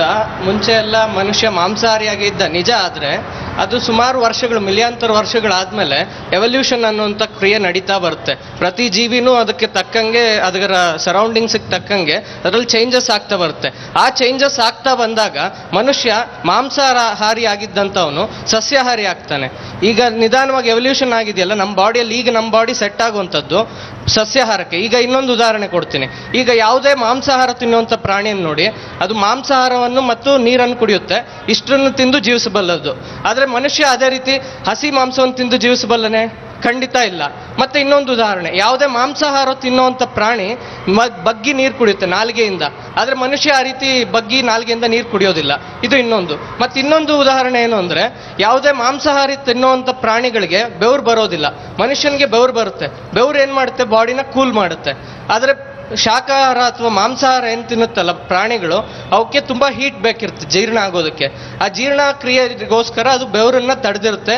ಅದ್ರ ಯಾವುದೇ ರೀತಿ ಬಾಡಿ ಕೂಲ್ ಮಾಡ್ಕೋಬೇಕಿದ್ರೆ ನಾಲ್ಗೆಯಿಂದ ಕೂಲ್ ಮಾಡ್ಕೊಡುತ್ತೆ. ಆದ್ರೆ ಮನುಷ್ಯ ಸ್ವೆಟ್ ಬರುತ್ತೆ, ಮನುಷ್ಯನ್ಗೆ ಬೆವರು ಬರುತ್ತೆ. ಆದ್ರಿಂದ ಮನುಷ್ಯ ಸಸ್ಯಾಹಾರಿ. ಅಂದ್ರೆ ಒಂದು ಲೆಕ್ಕದಲ್ಲಿ ಆ ಕೆನೈನ್ ಟೀತ್, ಅದು ಕೂಡ ಅವರು ಈ ಒಂದು ಕೆನೈನ್ ಟೀತ್ ಅಂತ ಏನಿದೆ, ಆ ಟೀತ್ ಕೂಡ ನಮ್ಮಲ್ಲಿ ಈಗ ಕಾರ್ನಿವೋರಸ್, ಬೇರೆ ಮಾಂಸಾಹಾರವನ್ನ ಮಾಡುವಂತ ಪ್ರಾಣಿಗಳಿಗೆ ಹೋಲಿಸಿದಾಗ ನಮ್ಮಲ್ಲಿ ಆತರ ಉದ್ದದ್ದು ಆತರ ಏನಿಲ್ಲ, ಹೆಸರಿಗೆ ಮಾತ್ರ ಕೆನೈನ್ ಅನ್ನೋ ರೀತಿ ಕಾಣಿಸುತ್ತೆ. ಸೊ ಅವ್ರ ವಾದ ಆತರ, ಅಂದ್ರೆ ಮನುಷ್ಯನ ಒಂದು ಸಿಸ್ಟಮೇ ಆತರ ಇದೆ, it's only for veg diet ಅಂತ. ಇಲ್ಲ, ನಾನು ಅವರ ವಾದವನ್ನು ಒಪ್ಪೋದಿಲ್ಲ. ಯಾಕಂತ ಹೇಳಿದ್ರೆ ಬರೀ ಮನುಷ್ಯರಿಗೆ ಮಾತ್ರ ಬೆವರ್ದು ಅಂತ ಹೇಳ್ತಾರೆ. ಈಗ ನೋಡಿ, ತುಳುನಾಡಲ್ಲಿ ಹೋದ್ರೆ ಕಂಬಳ ಇದೆ, ಕಂಬಳದಲ್ಲಿ ಕೋಣಗಳನ್ನ ಓಡಿಸ್ತಾರೆ. ಅಲ್ಲಿ ಆ ಕಂಬಳಗಳನ್ನ ಓಡಿಸಿದ ನಂತರ ತುಂಬಾ ಅದಕ್ಕೆ ಸುಸ್ತಾಗಿರುತ್ತೆ, ಆ ಟೈಮಲ್ಲಿ ಅದಕ್ಕೆ ಬೆವರುತ್ತೆ. ನಾನೇ ಇಲ್ಲ, ಮಾಂಸಾಹಾರಿ ಅಲ್ಲ, ಸಸ್ಯಾಹಾರಿ, ಅದಕ್ಕೆ ಬೆವರುತ್ತೆ. ಒಂದು ಸಣ್ಣ ಉದಾಹರಣೆ ಕೊಡ್ತೀನಿ ಮನುಷ್ಯ ಮಾಂಸಾಹಾರಿ ಅನ್ನೋದಕ್ಕೆ. ಸಾಮಾನ್ಯವಾಗಿ ಏನು ಮಾಂಸಾಹಾರ ತಿನ್ನುವ ಜೀವಿಗಳಿಗೆ ಕೋರೆ ಹಲ್ಲುಗಳಿರ್ತವೆ. ಈಗ ನೀವು ಹೇಳಿದಾಗೆ ಮನುಷ್ಯನಿಗೆ ಕೂಡ ಕೋರೆ ಹಲ್ಲುಗಳಿವೆ. ಕೋರೆ ಹಲ್ಲುಗಳಿದೆ, ಆದ್ರೆ ಎವಲ್ಯೂಷನ್ ಅಂತ ಹೇಳಿದ್ನಲ್ಲ, ಏನು ಪ್ರಕ್ರಿಯೆ ನಡೀತಲ್ಲ, ಆ ಎವಲ್ಯೂಷನ್ ಇಂದ ಈಗೂ ನಮ್ಮಲ್ಲಿ ಕೋರೆ ಹಲ್ಲಿದೆ, ಆದ್ರೆ ಉಪಯೋಗಕ್ಕಿಲ್ಲ. ಮುಂಚೆ ಮನುಷ್ಯ ಇದ್ದಾಗ ಆದಿಮಾನವರಲ್ಲಿ ದೊಡ್ಡ ದೊಡ್ಡ ಕೋರೆ ಹಲ್ಲಿತ್ತು, ಬರ್ತಾ ಬರ್ತಾ ಸಣ್ಣದಾಗಿ ಉಪಯೋಗ ಇಲ್ಲದೆ ಆಗಿದೆ. ಅದೇ ಕೋರೆ ಹಲ್ಲು ಉಪಯೋಗಕ್ಕಿಲ್ಲ ಅಂತ ಹೇಳ್ತಿದ್ದೀರಲ್ವಾ? ಹೆಂಗೆ ಉಪಯೋಗಕ್ಕಿಲ್ರಿ? ತಿಂತೀವಲ್ವಾ? ಯಾವ ರೀತಿ ಉಪಯೋಗ ಇಲ್ಲ ಅಂತ ಹೇಳ್ತೀರಿ? ದಾಖಲೆಗಳಿಲ್ಲದೆ ಜನರಿಗೆ ತಪ್ಪು ಮಾಹಿತಿ ಕೊಡ್ತಕ್ಕಂಥದ್ದು. ಜೊತೆಗೆ ಸಸ್ಯಾಹಾರಿಗಳಿಗೂ ಉಪಯೋಗ ಮಾಡ್ಬೋದಲ್ಲ. ಸಸ್ಯಾಹಾರಿ ತಿನ್ಬೇಕಂದ್ರೂ ಕಬ್ಬು, ಶುಗರ್ ಕೇನ್ ತಿನ್ಬೇಕಂದ್ರೂ ಕೂಡ ಉಪಯೋಗ ಮಾಡ್ತೀವಲ್ಲ. ಉಪಯೋಗ ಮಾಡ್ಬೇಕು. ನೀವು ಹೇಳ್ತಿದ್ದೀರಲ್ವಾ? ಹೆಂಗ್ ಹೇಳ್ತಿದ್ದೀರಾ? ದಾಖಲೆಗಳಿಲ್ಲದೆ ಜನರಿಗೆ ಮಾಹಿತಿ ಕೊಡ್ತಕ್ಕಂಥದ್ದು ಮೊದಲು ದೊಡ್ಡ ತಪ್ಪು. ದಯವಿಟ್ಟು ಸಂಶೋಧನೆ ತಿಳ್ಕೊಂಡು ದಾಖಲೆಗಳಿಲ್ಲ ಅನ್ನೋದನ್ನ ಮಾತಾಡಿ. ಜೊತೆಗೆ ದಾಖಲೆಗಳಿವೆ, ಸಂಶೋಧನೆಗಳಿವೆ. ತಿನ್ನಬಾರ್ದಂತಕ್ಕಂಥದ್ದು ಮಾನವನ ಬೌದ್ಧಿಕ ದಿವಾಳಿತನದ ಪರಮಾವಧಿ. ಎಲ್ಲಿಂದಲೇ ತಗೊಳ್ಳಿ, ಸಂಶೋಧನೆಗಳಿವೆ, ದಾಖಲೆಗಳ ಮೂಲಕವೇ ದೇಹ ಅಂಗಾಂಗ ಪ್ರಕ್ರಿಯೆಗಳ ಮೂಲಕವೇ ಇವೆಲ್ಲ. ಒಂದು ನಿಮಿಷ, ನೀವು ಇಲ್ಲಿ ಮಾತಾಡ್ಬೇಕಾದ್ರೆ ನನಗನ್ಸಿದ್ದು ಇಲ್ಲೊಂದು ವಿಡಿಯೋ ಇದೆ, ಅದನ್ನು ನೋಡ್ಬೋಣ. Are humans herbivores, carnivores or omnivores? It's very important for a given animal to eat what they are physiologically and anatomically designed to eat. Although most of us conduct our lives as omnivores, in that we eat flesh as well as vegetables and fruits, human beings have characteristics of herbivores, not carnivores. The appendages of carnivores are claws, those of herbivores are hands or hooves. The teeth of carnivores are sharp, those of herbivores are mainly flat for grinding. The intestinal tract of carnivores is short, 3 times body length. That of herbivores is long, 12 times body length. Body cooling of carnivores is done by panting, herbivores by sweating. Carnivores drink fluids by lapping, herbivores by sipping. Carnivores produce their own vitamin C, whereas herbivores obtain it from their diet. ಇದು ಒಂದು research ಆಗಿರುವಂಥದ್ದು. Sophia ಅನ್ನುವಂಥ ಒಬ್ಬ MD ಅಂದರೆ ಆ ಲೆವೆಲಲ್ಲಿ ಇದ್ದಂಥವರು ಒಂದು UK ನಲ್ಲಿ ನಡೆದಂಥ ಒಂದು ರಿಸರ್ಚ್ ಅದು. ಸೊ ರಿಸರ್ಚ್ ಅಲ್ಲಿ ಏನು ಬಂತು, ಅದರಲ್ಲಿ ಅವರು ಹಲವಾರು ಒಂದು ವಿಷಯಗಳನ್ನ ತೆಗೆದುಕೊಂಡು ಅವರು ಗಮನಿಸಿದಾಗ ಇವರು ರಕ್ಷಿತ್ ಅವರು ಒಂದು ಮಾತು ಹೇಳಿದ್ರು. ಅಂದ್ರೆ ಸ್ವೆಟ್ ಆಗಲ್ಲ, ಈ ಹರ್ಬಿವರಸ್ ಇವರಿರ್ತಾರೆ ಅವ್ರು ಸ್ವೆಟ್ ಆಗ್ತಾರೆ, ಕಾರ್ನಿವರಸ್ ಸ್ವೆಟ್ ಆಗಲ್ಲ. ಅವ್ರು ಪ್ಯಾಂಪಿಂಗ್ ಅಂದ್ರೆ ಕೇವಲ ಒಂದು ಉಸಿರಾಟದ ಮೂಲಕ ಅವು ತಣ್ಣಗೆ ಮಾಡ್ಕೊಂಡ್ಬಿಡತ್ವೆ ಅನ್ನುವಂಥ ಒಂದು ಮಾತು. ಹಾಗೇನೆ ಇನ್ನು ಹಲವಾರು ವಿಚಾರಗಳು, ಕೆನೈನ್ ಟೀತ್ ಇರ್ಬೋದು, ಮತ್ತೆ ಎಲ್ಲ ಒಂದು ಇಂಟೆಸ್ಟೈನ್, ಒಬ್ರು ಹೇಳಿದ್ರು ಆ ಇಂಟೆಸ್ಟೈನಲ್ ಸಿಸ್ಟಮ್ ಇರುವಂಥದ್ದು ಅದೇ ರೀತಿ ಅಂತ. ಸೊ ರಘು ಸರ್ ಏನಂದ್ರೆ ನೀವು ವಿಕಾಸವಾದವನ್ನ ಹೇಳ್ತಿರಲ್ಲ, ವಿಕಾಸವಾದ ಹೇಗಾಗ್ತದೆ ಅಂತ ಹೇಳಿದ್ರೆ, ನಾವು ಮನುಷ್ಯರು ಸಸ್ತನಿಗಳು ತಾಯಿ ಹಾಲನ್ನ 2-3 ವರ್ಷ ಮೇಲೆ ಕುಡಿಯೋ ಹಾಗಿಲ್ಲ. ಆದ್ರೆ ಕುಡಿಯುವ ಅಭ್ಯಾಸ ಮಾಡಿಕೊಂಡಿದ್ರಿಂದ ದೇಹ ಪ್ರಕೃತಿ ಬದಲಾಯಿತು. ಹಾಗಾಗಿ ದೇಹ ಪ್ರಕೃತಿ ವಿಕಾಸವಾದ ಅಂತಕ್ಕಂಥದ್ದು ಸ್ವಾಭಾವಿಕವಾಗಿ ಪ್ರಾಕೃತಿಕವಾಗಿ ವಿಕಾಸವಾದ ಬೇರೆ, ಸಾಂಸ್ಕೃತಿಕವಾಗಿ ವಿಕಾಸವಾಗುವುದು ಬೇರೆ ಅಂತ ಹೇಳಿದ್ರೆ, ನೀವು ನಿಮ್ಮ ದೇಹವನ್ನ ಈಗ ಜೆನೆಟಿಕ್ಸ್ ಅಂಡ್ ಎಪಿಜೆನೆಟಿಕ್ಸ್ ಅಂತ ನಾವು ಹೇಳ್ತೀವಿ. ಎಪಿಜೆನೆಟಿಕ್ಸ್ ಅಂದ್ರೆ ನಾವು ತಿನ್ನುವ ಆಹಾರ ಸತತವಾಗಿ ಅಭ್ಯಾಸ ಮಾಡಿಕೊಂಡಾಗ ದೇಹ ಪ್ರಕೃತಿ ಬದಲಾಗುತ್ತೆ. ಈಗ ನಾವು ಹಾಲನ್ನ ವಯಸ್ಕರಾಗಿಯೂ ಕೂಡ ನಾವು ಹಾಲನ್ನು ಜೀರ್ಣಿಸೋದಕ್ಕೆ ಸಾಧ್ಯ ಆಗಿದೆ. ಆ ಲ್ಯಾಕ್ಟೇಸ್ ಅಂತ ಒಂದು ಎನ್ಸೈಮ್ ಇದೆ, ಅದು ನಾವು ಹಿಂದೆ ಆ ಇನ್ಫೆನ್ಸಿಯಲ್ಲಿ ಮಾತ್ರ ಅದು ಬರ್ತಾ ಇತ್ತು, ದೇಹದಲ್ಲಿ ಉತ್ಪತ್ತಿ ಆಗ್ತಾ ಇತ್ತು. ಎಲ್ಲ ಪ್ರಾಣಿಗಳಲ್ಲೂ ಇವತ್ತಿಗೂ ಕೂಡ ಆ 2-3 ವರ್ಷ ಇನ್ಫೆನ್ಸಿಯಲ್ಲಿ ಮಾತ್ರ, ತಾಯಿ ಹಾಲು ಕುಡಿಯೋವರೆಗೂ ಮಾತ್ರ ಆ ಎನ್ಸೈಮ್ ಬರುತ್ತೆ. ಆದರೆ ಈಗ ಮನುಷ್ಯ 15-20 ಸಾವಿರ ಹಾಲನ್ನು ಹುಟ್ಟಿನಿಂದ ಸಾಯುವವರೆಗೂ ಕುಡಿದಿದ್ರಿಂದ ದೇಹ ಪ್ರಕೃತಿ ಬದಲಾಯಿತು. ದೇಹ ಪ್ರಕೃತಿ ಬದಲಾಗೋದಕ್ಕೆ ಪ್ರಕೃತಿಯಲ್ಲ ಕಾರಣ, ನಮ್ಮ ಆಹಾರ ಸಂಸ್ಕೃತಿ. ಅದಕ್ಕೆ ಹೇಳ್ತಾರೆ culture changes nature, nature changes culture ಅಂತ. ವಾದ ಇದು ಪರವೋ ವಿರುದ್ಧವೋ ಅಂತಕ್ಕಂಥದ್ದಲ್ಲ. ಆದರೆ ಹೇಗೆ man is A cultural animal. ಯಾಕಂದ್ರೆ ಮನುಷ್ಯ ಎಲ್ಲ ಪ್ರಾಣಿಗಳ ಹಾಗೆ ಹಸಿಯನ್ನು ತಿನ್ನಲ್ಲ. ಮನುಷ್ಯ ಯಾವಾಗ ಅಡುಗೆ ಮಾಡೋದನ್ನು ಕಲಿತನೋ ಅವನು ಪ್ರಕೃತಿಯಿಂದ ಹೊರದಬ್ಬಲ್ಪಟ್ಟ ಅಂತಾರೆ. ಲಿವೈ ಸ್ಟ್ರೆಸ್ ಅಂತೇಳಿ ಒಂದು ಪುಸ್ತಕ ಬರೆದಿದ್ದಾನೆ, ರಾನ್ ಕುಕ್ಟ್ ಅಂತ. ಸೊ ಹಾಗಾಗಿ ಅವನ ಸಾಂಸ್ಕೃತಿಕ ವಿಕಾಸವಾದ ಅದು ಒಂದು ಜನಾಂಗಕ್ಕೆ, ಒಂದು ಜನಕ್ಕೆ ಸಂಬಂಧಪಟ್ಟಿದ್ದಕ್ಕೆ ಇನ್ನೊಂದಕ್ಕೆ ಪಡಬೇಕು ಅಂತಿಲ್ಲ. ಅದನ್ನು ಪ್ರಾಕೃತಿಕ ನ್ಯಾಯ ಅಂತ ಹೇಳಬಾರ್ದು, ಅದು ಸಾಂಸ್ಕೃತಿಕ ನ್ಯಾಯ. ಸೊ ಕಲ್ಚರಲ್ ಅನಿಮಲ್, ಒಬ್ಬ ಮನುಷ್ಯ ಅಂತ ಅನ್ಸ್ಕೊಂಡವನು ಆ ಸಾಂಸ್ಕೃತಿಕ ಒಂದು ರೀತಿಯಿಂದಾಗಿ ಅವನು ಬದಲಾದ. ಇಟ್ ಡಸಂಟ್ ಮೀನ್ ದಟ್ ಅವನು ಹಾಗೆ ಬದಲಾದ ಅಥವಾ ನೇಚರ್ ಅದಕ್ಕೆ ಏನು ಅಸ್ತು ಅಂತ ಹೇಳ್ತು ಅಂತಲ್ಲ. ಸಾಂಸ್ಕೃತಿಕವಾಗಿ ಬದಲ ಅಂತಾನೆ ಅನ್ಕೊಂಡಾಗ ಬದಲಾಗಿದೆ. ನಮ್ಮ ಹಲ್ಲು ಏನಿದೆ, ಒಂದು ಹಸುವಿಗೆ ಹೋಲಿಸಿದ್ರೆ ಅದಕ್ಕೆ ಕಾಮನ್ ಇದೆ, ಒಂದು ಸಿಂಹಕ್ಕೆ ಹೋಲಿಸಿದ್ರೆ ಅದು ತರ ಇಲ್ಲ. ಬದಲಾಗಿ ನಮ್ಮ ಬಾಡಿ ಇವಾಗ ಸಸ್ಯಾಹಾರಕ್ಕೆ ಅಡ್ಜಸ್ಟ್ ಆದ್ಮೇಲೆ ನಾವ್ ಏನಕ್ಕೆ ಶಾಕಾಹಾರಕ್ಕೆ ಹೋಗ್ಬೇಕು? ಬದಲಾವಣೆ ಆಗಿದೆ, ಬದಲಾವಣೆ ಆಗೋಗಿದೆ. More use to vegetarian food. ಮಾಂಸಾಹಾರಕ್ಕೂ ಕೂಡ ಅಡ್ಜಸ್ಟ್ ಆಗಿರ್ತಾರೆ. ಯಾಕಂದ್ರೆ ಜೀವ ವಿಕಾಸ ಸಿದ್ಧಾಂತವನ್ನು ನಾವು ಆಮೂಲಾಗ್ರವಾಗಿ ಓದಿದಾಗ ಅದು ಕೇವಲ ಅದರ ಹುಟ್ಟಿನಿಂದ ಮಾತ್ರ ನಾವು ಅದನ್ನ ನೋಡಕ್ಕಾಗಲ್ಲ. ಯಾವಾಗ್ಲೂ ಕೂಡ ಪ್ರತಿ ಕ್ಷಣನೂ ಮನುಷ್ಯನ ದೇಹದಲ್ಲಿರ್ತಕ್ಕಂಥ ಜೀವಕೋಶಗಳು ಬದಲಾಗ್ತಾ ಇರುತ್ತೆ. ಅಂದ್ರೆ ಲಕ್ಷಾಂತರ ಜೀವಕೋಶಗಳು ಸಾಯ್ತಾ ಇರುತ್ತೆ, ಜೊತೆಗೆ ಲಕ್ಷಾಂತರ ಜೀವಕೋಶಗಳು ಹೊಸದಾಗಿ ಜನ್ಮ ತಾಳ್ತಾ ಇರುತ್ತೆ. ಸೊ ಆ ಜನ್ಮ ತಾಳುವಂತ ಪ್ರಕ್ರಿಯೆಯಲ್ಲಿ ಅವನ ದೇಹ ಮಾಂಸಾಹಾರಕ್ಕೆ ಅನುಗುಣವಾಗಿ ಅದು ಬದಲಾಗ್ತಾ ಹೋಗುತ್ತೆ. ಅಂದ್ರೆ ಅವ್ರು ಹೇಳೋದು ವ್ಯಕ್ತಿಯ ದೇಹ ಕೇವಲ ಸಸ್ಯಾಹಾರಕ್ಕೆ ಮಾತ್ರ ಸೀಮಿತವಾಗಿದೆ, ಅವರ ದೇಹ ಸಸ್ಯಾಹಾರಕ್ಕೆ ಪೂರಕವಾಗಿರ್ತಕ್ಕಂಥ ರಚನೆಯನ್ನು ಹೊಂದಿದೆ ಅಂತ ಹೇಳೋದು ಅದು ಒಂದು ಮಿತ್. ಅದು ಸಹಜವಾಗಿ ಈ ಸಮಾಜದಲ್ಲಿ ಇರ್ತಕ್ಕಂಥ ಮಿತ್ತು. ಆಮೇಲೆ ನಾವು ಮನುಷ್ಯನ ವಿಕಾಸವನ್ನ ಗಮನಿಸಿದಾಗ ಆದಿಮಾನವ ತಿಂತಾ ಇದ್ದಿದ್ದು ಮೊಟ್ಟ ಮೊದಲು ಮಾಂಸಾಹಾರವನ್ನೇ ಸೇವನೆ ಮಾಡಿ ಅವನು ಸರ್ವೈವ್ ಆದ ಜಗತ್ತಿನಲ್ಲಿ. ಬರೀ ಸಸ್ಯಾಹಾರಿಗಳೇ ಇದ್ದಿದ್ರೆ ಅವ್ರೇನೋ ಅದಕ್ಕೆ ಹೇಳ್ತಾರೆ ನೀವು ಏನು ಮಿತ್ ಅಂತ ಉಪಯೋಗಿಸ್ರಲ್ಲ ಪದಕ್ಕೆ ನಾನು ಹೇಳ್ತಾ ಇದೀನಿ. ಈಗ ತಾನೇ ನಾವು ಸೋಫಿಯಾ ಅನ್ನೋರಂತ ಮಹಾನ್ ವ್ಯಕ್ತಿಯವರ ಒಂದು ವಿಡಿಯೋ ಹೇಳಿದ್ರು. ಆ ಒಂದು ಇದ್ರ ಮೂಲಕ ಪರಿಚಯ ಇದ್ದಾರೆ.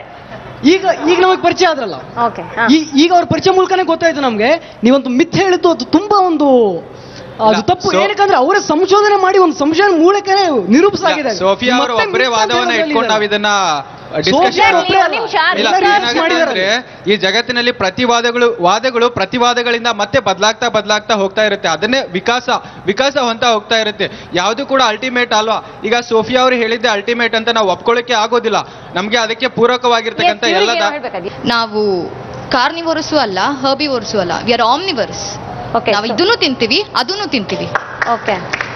ಈಗ ಅವರು ಟೂತ್ ಬಗ್ಗೆ ಮಾತಾಡಿದ್ರು. ಹೌದು, ನಮ್ದು ಕೌ ತರನೂ ಇಲ್ಲ, ಟೈಗರ್ ತರನೂ ಇಲ್ಲ. ಬಿಕಾಸ್ ಕೌ ಇಸ್ ಅ ಹರ್ಬಿವೋರ್, ಅವ್ರ ತರ ನಾವಲ್ಲ. ಟೈಗರ್ ಇಸ್ ಅ ಕಾರ್ನಿವೋರ್, ಅವ್ರ ತರ ಅಲ್ಲ, ಆಮ್ನಿವೋರ್. ಅವುಗಳ ತರ ಅಲ್ಲ. ನಾವು ಆಮ್ನಿವರಸ್ ಆಗಿರೋದ್ರಿಂದ ನಮ್ದೇ ಆದ ಬೇರೆ ರೀತಿ ಅನಾಟಮಿಗಳು ಇರುತ್ತೆ. ಅವ್ರ ತರನೇ ಇರಬೇಕು ಅಂತ ಇಲ್ಲ. They cannot compare us to a plant herbivore or a carnivore. The whole point is we are omnivorous. Okay. And also you said omnivorous ನಾವು ಅತ್ಲ ಕಡೆ just for information, Aparna, there are 650 non-vegetarian plants. Yes, of course, ಅಲ್ವಾ. 650 ಮಾಂಸ ತಿನ್ನುವ ಗಿಡಗಳಿವೆ.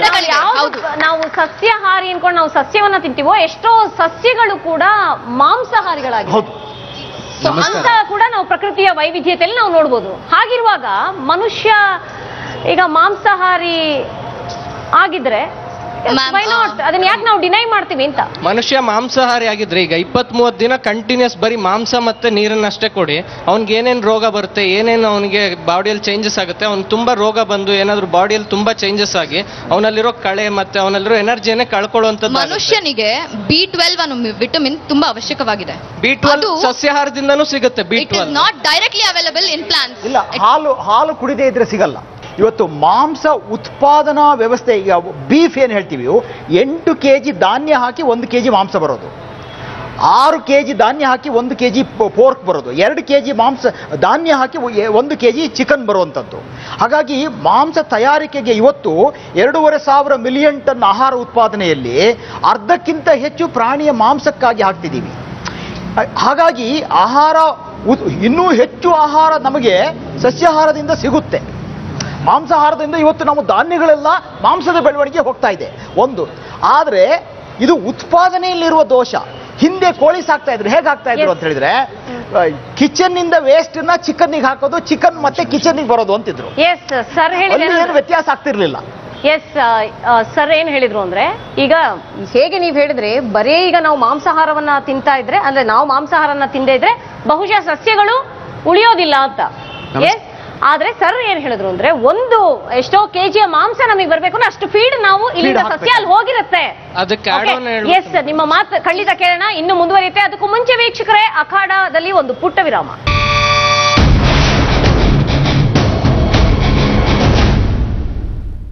ನಿಮ್ಮ ಕನಸಿಗೆ ಹಣ ಒಂದು ಅಡ್ಡಿಯಾಗಬಹುದಾ? ಅಟ್ಟಿಕಾ ಗೋಲ್ಡ್ ಕಂಪನಿಗೆ ಬನ್ನಿ.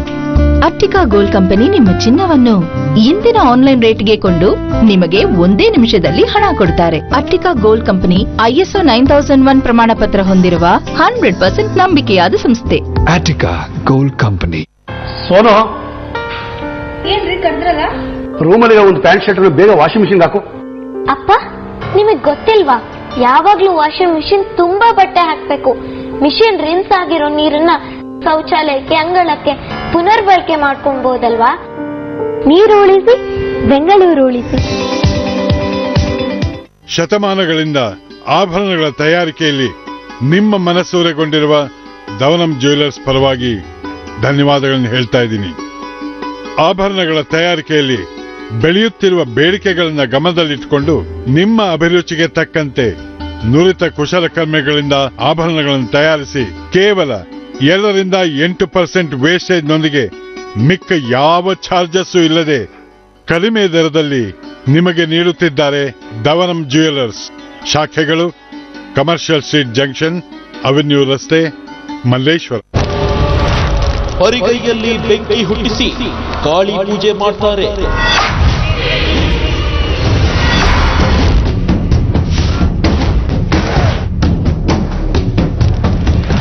ಬೇವಿನ ಸೊಪ್ಪಿಂದ ಕಚ್ಚೋ ಚೇಳುಗಳನ್ನ ಸೃಷ್ಟಿ ಮಾಡ್ತಾರೆ.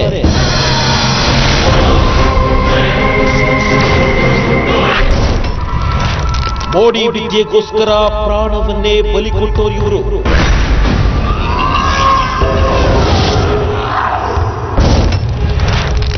ಇದು ಪುರಾತನ ಪವಾಡ ವಿದ್ಯೆಯ ಥ್ರಿಲ್ಲಿಂಗ್ ಸ್ಟೋರಿ. ಮಾಯಾವಿಗಳು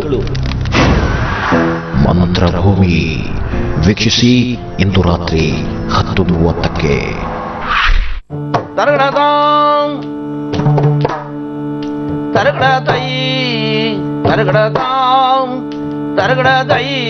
ಯಕ್ಷಗಾನ ಅಂದ್ರೆ ಮೊದಲು ಆಗ್ತಿರ್ಲಿಲ್ಲ ನೋಡ್ತಾನೆ ಇರ್ಲಿಲ್ಲ. ಅದೇನೋ ಒಂದಿಷ್ಟು ಹೋಗೋದು ಬಡಿಯೋದು ಅಂತ ಈ ಭಾವನೆಗಳಿತ್ತು. ಯಾರೋ ಒಬ್ರು ತುಂಬಾ ಮೆಲೋಡಿಯಾಗಿ ಹಾಡ್ತಾ ಇತ್ತು, ಬಹಳ ಮೆಲೋಡಿ ವಾಯ್ಸ್. ಸಂಗೀತದ ಆಸಕ್ತಿ ನಿಮ್ಮಲ್ಲಿ ಯಕ್ಷಗಾನದ ಕಡೆಗೆ. ಪಾಗ ಘುಂಗರು ಬಾಂಧ ಮೇರ ನಾಚಿರೆ ಪಾಗ ಘುಂಗರು ಬಾಂಧ ಮೇರ. ಏನಾದ್ರೂ ಧಾರೇಶ್ವರ ಹೆಸರು ಮಾಡದಿದ್ರೆ ಹೊಸ ಗಿಮಿಕ್ಸ್ಗಳಿಂದ ಖಂಡಿತ ಅಲ್ಲ. ಫೌಂಡೇಶನ್ ಅಂದ್ರೆ ನಾರಾಯಣಪ್ಪ ಉಪ್ಪೂರ್ ಗುರುಗಳು ಮತ್ತೆ ಕಾಳಿಂಗನವರು ದುರ್ಗಪ್ಪ ಗುಡಿಗಾರರು ಇವ್ರು ಹಾಕಿದ ಫೌಂಡೇಶನ್ ಗಟ್ಟಿ ಇದೆ ಅಂತ ಹೇಳಿ. ಪರಮ ಪುರುಷ ವಿಶ್ವಮೂರ್ತಿಯ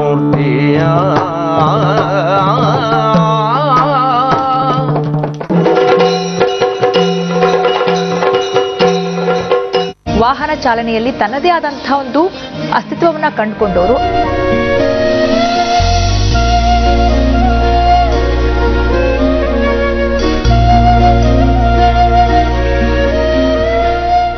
ನೀವು ಅನ್ಕೊಂಡಿದ್ರೆ ಈ ತರ ಏನೋ ಮಾಡ್ತೀನಿ ನಾನು ಜೀವನದಲ್ಲಿ? ಖಂಡಿತ ಇರಲಿಲ್ಲ. ನಮ್ಮ ಮನೆ ಹೆಣ್ಮಕ್ಳಲ್ಲಿ ಯಾರು ಹೊರಗಡೆ ತರಕಾರಿ ತಗೊಂಡ್ ಬರ್ಲಿಕ್ಕೂ ಸತ ಅವ್ರು ಹೊರಗಡೆ ಬರುವಂತದಲ್ಲ. ಆ ತರ ಫ್ಯಾಮಿಲಿಯಲ್ಲಿ ಹುಟ್ಟಿದ್ದು. ನಿಮ್ಮನ್ನ ಅನಾಥಾಶ್ರಮದಲ್ಲಿ ಇಟ್ಟು ಬೆಳೆಸೋ ತರ ಪರಿಸ್ಥಿತಿ ಆಗಿತ್ತು ಅವಾಗ?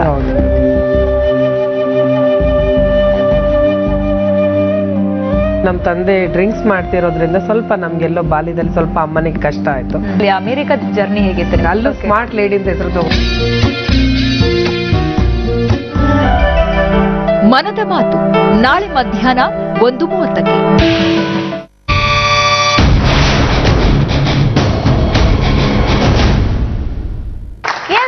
ವೀಕ್ಷಕರೇ, ಬ್ರೇಕ್ ನಂತರ ಅಖಾಡಕ್ಕೆ ಮತ್ತೆ ಸ್ವಾಗತ. ನಾವು ಮಾತಾಡ್ತಾ ಇದ್ವಿ ವೆಜ್ಜಾ ನಾನ್ ವೆಜ್ಜಾ ಅಂತ. ಸೊ ಚರ್ಚೆಗಳ ಆರಂಭಗೊಂಡಿದೆ. ಈಗ ಒಂದು ಸ್ವಲ್ಪ ಟ್ರಿಗರ್ ಆಗಿದ್ದಾರೆ, ಮಾತನಾಡ್ತಾ ಇದ್ದಾರೆ. ಸೊ ಹೇಳ್ತಾ ಇದ್ರಿ ನೀವು, ಎದುರುಗಡೆ ಅವರದ್ದು ಮೇನ್ ವಾದ ಏನಂದ್ರೆ ಅವ್ರದ್ದು ಪ್ರೋಟೀನ್ ಸಿಗತ್ತೆ, ವಿಟಮಿನ್ B12 ಪ್ರೋಟೀನ್ ಸಿಗುತ್ತೆ, ನಮಗೆ ಸಿಗಲ್ಲ ಅನ್ನೋ ಥರ ಹೇಳಿದ್ರು. ಆದರೆ ಈ ಸ್ಲಾಟರ್ ಹೌಸಸ್ಗಳಲ್ಲಿ ದನಗಳನ್ನ ಒಂದ್ ಕಡೆ ತುಂಬ ಇಕ್ಕಟ್ಟಾಗಿ ಅವ್ರನ್ನ ಡಂಪ್ ಮಾಡ್ತಾರೆ ದನಗಳನ್ನ.